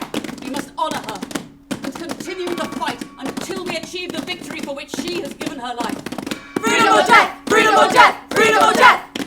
We have brought the government of this country to this position, that they have to choose between giving us freedom or giving us death. Freedom or death! Freedom or death! Freedom or death! Freedom or death! Freedom or death! Freedom or death! Freedom or death! Freedom or death! Freedom or death! Freedom or death! In this militant movement, we must recognize that we have a phenomenon absolutely without precedent in our history. On the question of meeting and overcoming militancy, there are 4 methods proposed. The first one is to let them die. Freedom or death! The second is to deport them. Freedom or death! The third is to treat them like lunatics. Freedom or death! And the fourth is to give them the franchise. I am not one of those who believe a right thing should be withheld because some of its advocates resort to tactics of which we do not approve. When we consider the question of women's suffrage, we must remember that when we see people capable of this amount of self-sacrifice, the duty of the House of Commons is not to stamp the iron heel upon them, but to see how far their cause is just and act according to justice.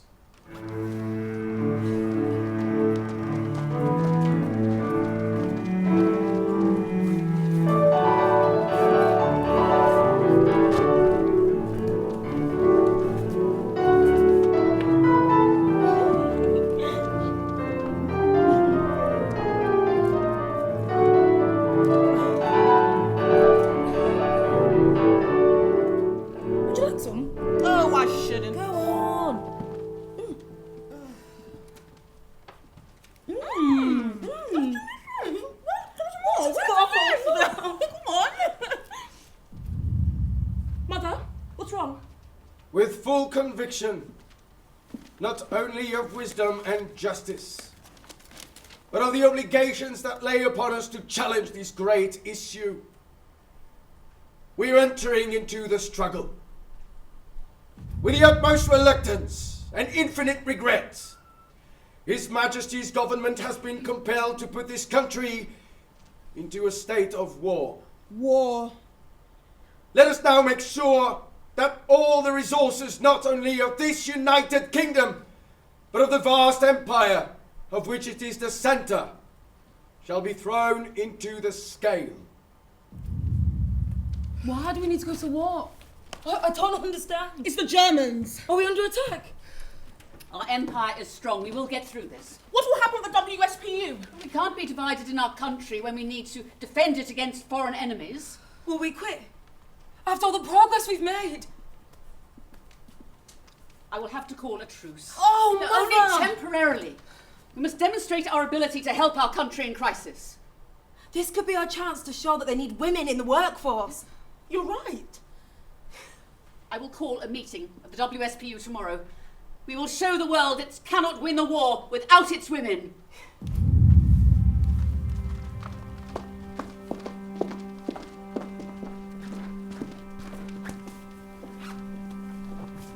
When your country comes under threat, what are you going to do? Are you just going to sit there and let the Germans swarm over you? So join the army, what do you say? It's something you can do. It's quite an experience and pretty good pay. Remember, your country needs you. When your country comes under threat, what are you going to do? Are you just going to sit there and let the Germans swarm over you? So join the army, what do you say? It's something you can do. It's quite an experience and pretty good pay. Remember, your country needs you.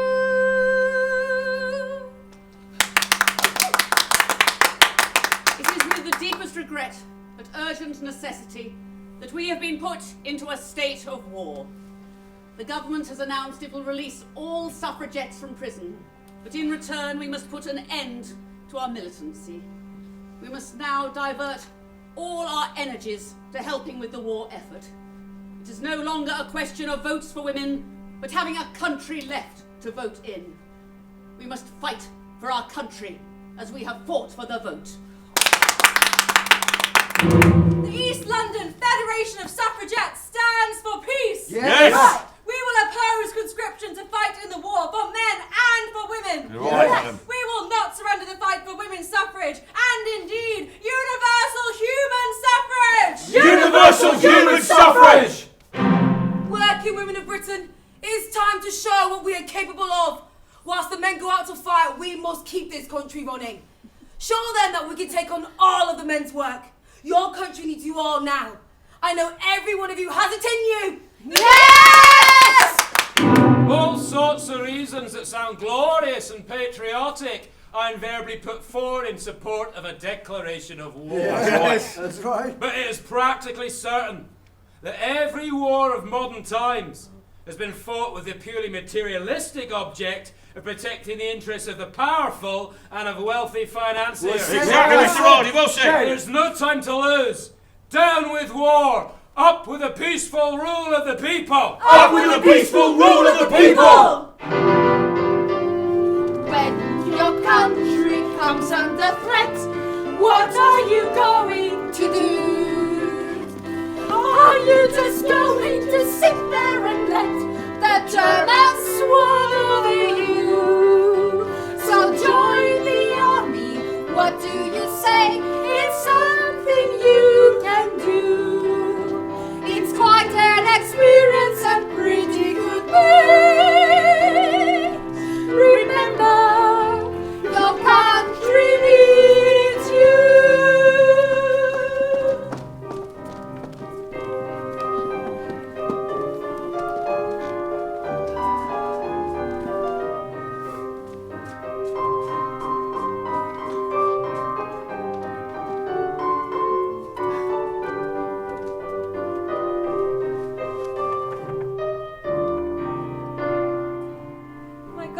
dreadful. You're too kind. Sorry, I mean tired. You've worn yourself out with all these demonstrations. You need to take a break from the campaigning for a while. I'm using every bit of strength I've left to oppose this wretched war. My own son told me that he was given a white feather for not volunteering himself. I feel so betrayed that Mother and Christabel are supporting these cruel recruitment methods. I don't know how they can have such a strong sense of patriotism towards a country that is not yet recognised them as citizens. I really feel I do not know them anymore. It must be hard to feel so estranged from your family. It is. I do feel rather alone sometimes, especially with Adela being so far away now. Thank goodness I have you. Sylvia, there is something I must tell you. What is it? Are you going to leave me too? Are you? Are you going to leave me too? It's just that I too have been finding it hard to be estranged from my family at a time like this. I see. I can't bear to leave you, but I've been thinking. The way my health is now, I don't know how much longer I have left. Oh no, don't say that, And I've been please. tortured with the regrets I'll have when my time comes, and I've not been much of a husband or a father. And Lily and the children, they need me now. Lily, you never once said her name to me before. I've never thought of her when we've been together. My mother warned me this day would come. It's just for now. But I chose to put my trust in you. Please, my love, you have to understand. Don't call me that. But you are! You are the love of my life. Then how could you leave me? I wish I could split myself in two! What about the Federation? Oh, you don't need me. I don't know if I can do this on my own. You are the strongest person I have ever known. It is a frightening time, Keir. Oh, it's a frightening time. It will soon be over. You promise you'll return? I promise, my love. Don't go. Let's enjoy this last night together. I can't. It's too painful.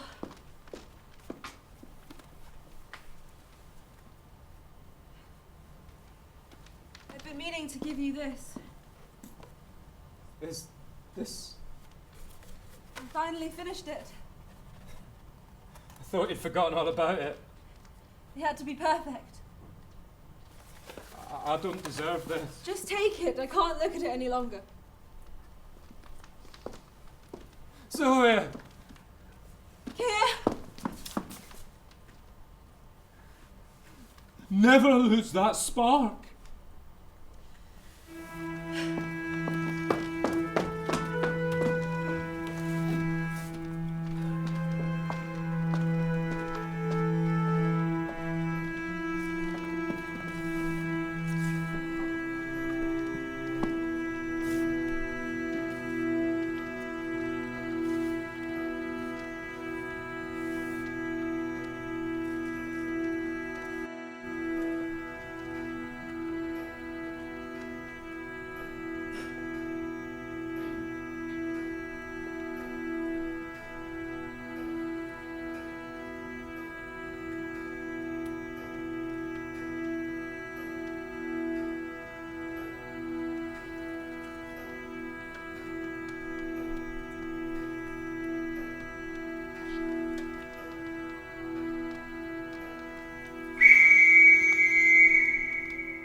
For king and country.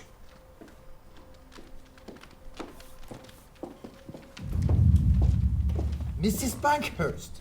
Does it feel good What? to be sitting here in that chair, in this place? Do you feel the power flowing through your fingertips? I feel the immense burden of getting our country through this war. It's your chance to be a national hero, to have the complete control over the fate of the nation. I've always wanted what's good for the people of this country. Of course, minus half the population. No, you know I... Now let's skip the pleasantries, shall we? Why have you called me here today, Mr. Prime Minister? What do you want from me? We have a serious munitions shortage, as the manpower from the factories was needed in the front line. I see. And you need women to pick up the shortfall. If you could call upon your followers to take the men's places in their factories, then we could redress the urgent need for workers. Well, my members are very skillful in the field of munitions now. I'm well aware. But why should I help you? I'm not asking you to help me. I'm asking you to help your country. If women do help to save this country, can you guarantee they will have a voice as free citizens when this battle is won? I will try. Trying is not good enough. You have the power now. There can be no excuses. Do I have your word? Yes, Mrs. Pankhurst. You have my word. If you don't deliver, then have no doubt that when this war is over, we will resume our militancy again. The war will not be over until the women's fight is won. Good day, Mr. Prime Minister. News from the war! News from the war! Read all about it! Read all about it! Get your Daily Mirror! Get your Daily Mirror! Death of Mr. Keir Hardie! Death of Mr. Keir Hardie! What did you say? It says that Mr. Keir Hardie has died of a stroke this morning, it says. What, you... Did you know him, miss?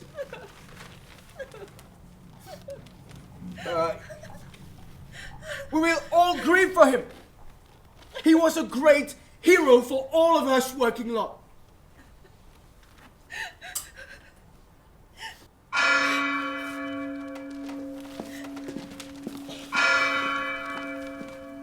Up with the peaceful rule of the people! Up with the peaceful rule of the people! Up with the peaceful rule of the people! Keir Hardie has been the greatest human of our time! Yes! The first Labour Member of Parliament. For years he was absolutely alone. That's right. He toiled to awaken the Labour movement to the great need for the enfranchisement of women. When enthusiasts asked him to choose a motto, he would choose votes for women and socialism for all. Votes for women, socialism for all. We must heed these words now more than ever as this war threatens to devastate the most impoverished. Henceforth, the East London Federation of Suffragettes will be called the Workers' Suffrage Federation! The Workers' Suffrage Federation! We must keep up the fight against conscription and the fight for the vote! Fight for the vote! Women of Britain are pioneering the war effort. Women have stepped up to fill the gaps in the workforce, taking on positions in factories, local businesses, agriculture, transport and manufacturing. Henceforth, the Women's Social and Political Union will be called the Britannia. Yes, the Britannia! Our tribute to our loyalty to our Great Britain. Now, Mr. Lloyd George has announced a serious shortage of workers in the munitions factories as men continue to be called to the front line. Thousands are needed to manufacture guns, shells, ammunition and explosives. Let us show that we will rise to the challenge and show this country that they cannot win this war without their women.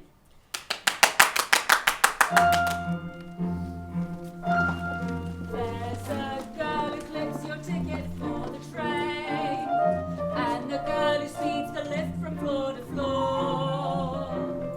There's the girl who does a milk round in the rain, and the girl who calls for orders at your door. Strong, sensible and fit, they're out to show their grit and tackle jobs with energy and knack. Till the khaki soldier boys come marching back.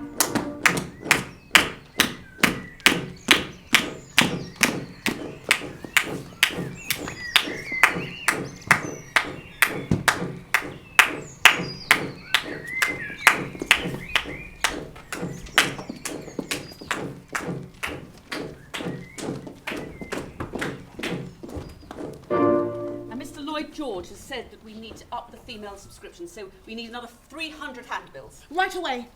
Do you you invite Annie round? No, she's on her munition shift. Let me in, Mother, it's cold out here! Sylvia. What's she doing here? Not one member of your union was there. Not one tribute in your paper. Not even a wreath sent for his funeral. I'm sorry to hear of his passing for your sake. What about for the sake of his lifetime of work for the suffrage cause?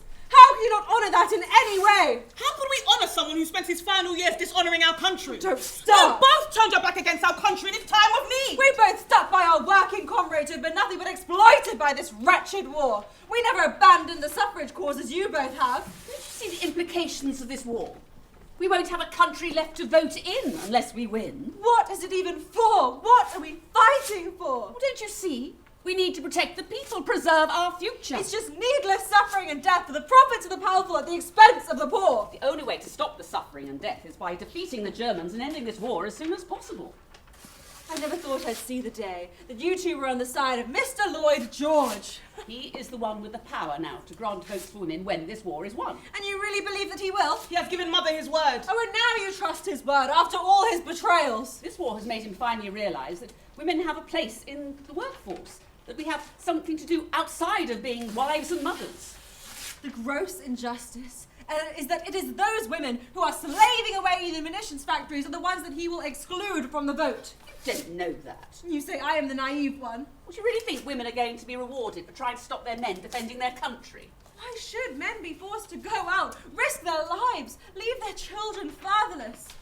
Would you want father to do it? I'd be ashamed if we didn't. Weren't you ashamed to be seen with Mr. Hardy, stopping his son going out to serve? Oh, I was proud that he stayed true to his principles, no matter the public scrutiny he faced. How can you live with another man dying without recognition for his life's work for the suffrage cause? Where was his parade as Emily was given? Emily was a true hero for our cause. Keir was the greatest hero of our time. You just never saw it. Did you see his wife at the funeral? It's quite sad, really, that you have more loyalty to a married man who left you than you do to your own family. When did you become so bitter? Is it because you never found anyone? I don't need a man when I have my mission. It doesn't have to be a man. What are you trying to say? Nothing. I'm sorry for what you've been through, Sylvia. It must have been very painful when Keir left. I understood that wartime is a time when one feels they should be with family. I was just sad that I didn't have one I could return to. I waited. For what?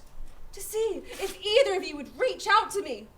When war was announced, I waited. When Keir died, I waited. You never came to me. You are my mother. You were supposed to look out for me. Who do I have to look out for me now? I did warn you what would happen with Keir. Don't you dare throw that in my face. Can you not for once take down that mask and just be there for me as a mother? You have more than one daughter, you know. Did you ever respond to Adela's letters? We were ashamed to see where she stood with the war. What about her marriage? Did you write to congratulate her? I'm glad that she has found love there. That's all I ever wanted for her. All she ever wanted was to make you proud. Well, little does she know us. If she thinks that campaigning against conscription would make us proud... Did you not for once put your politics aside and see her as your daughter who just wanted to be loved? It was out of love that I sent her away, and now she has found love there. Oh, it's sad she had to be sent to the other side of the world to find that. It was not without pain that I parted from her. As her mother, I knew what was best for her, and I was right. Best for her or best for the union? Best for everyone. It feels like this union is your most precious child. The union and I are one and the same. Runs through my veins. What about when it's all over? Who will you be then? The women's fight will never be over. The vote is just the beginning. Who will you be as a person, as Emmeline? I will still always be your mother. That's all I ever really wanted. It's not too late, you know, for you to join us. I can't, not with this. Then why did you come? I don't know, I just wanted. You could help us win this war together. I'm sorry, I can't. Very well. If you refuse to stand with your family and your country, then go. You have no place in this house anymore. I admire you, Mother. I really do. I've seen now how hard it is to be a strong leader and stay true to your principles. I have never felt more alive than I do when I'm out there reaching out to those people who have never been listened to. The people of my federation need me now. I will still always be your daughter.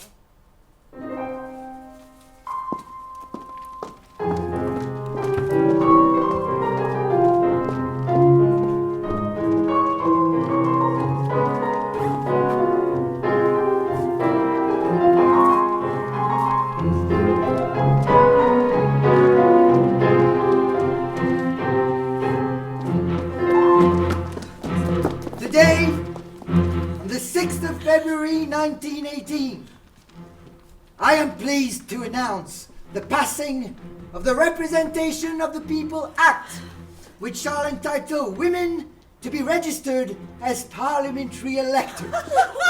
Now this bill shall double the electorate, giving the franchise to all men over the age of 21, and the vote to 6 million women.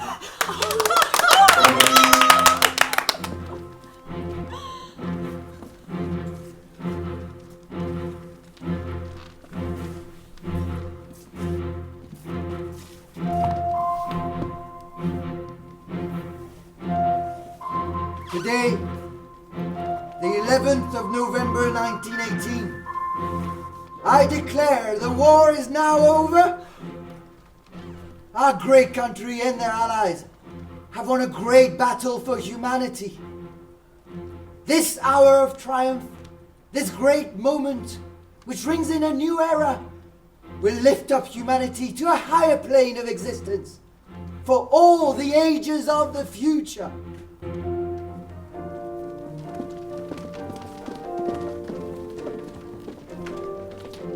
One thing is certain. The complete victory of our cause is not far distant.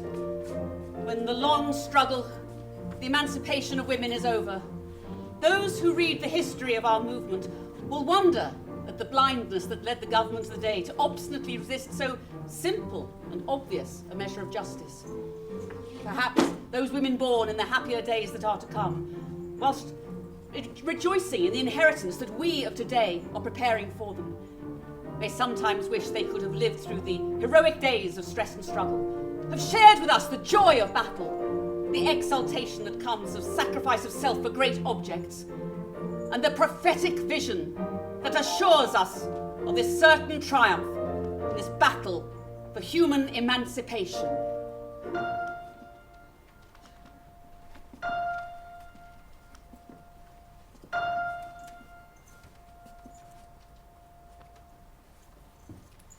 On the 2nd of July, 1928, just weeks after Emmeline Pankhurst died, the Equal Franchise Act granted women over the age of 21 the vote for the first time on equal terms with men. This statue was erected outside the House of Commons as a tribute to Emmeline Pankhurst's courageous leadership of the movement for the enfranchisement of women.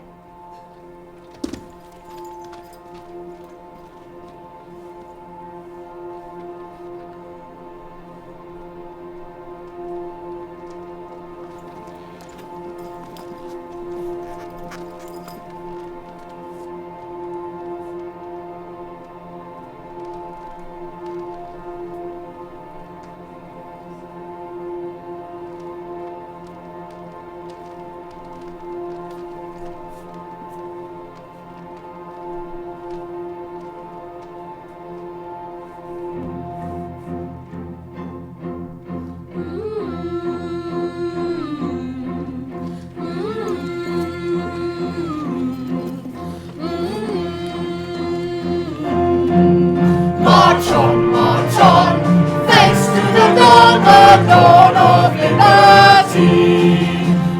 on,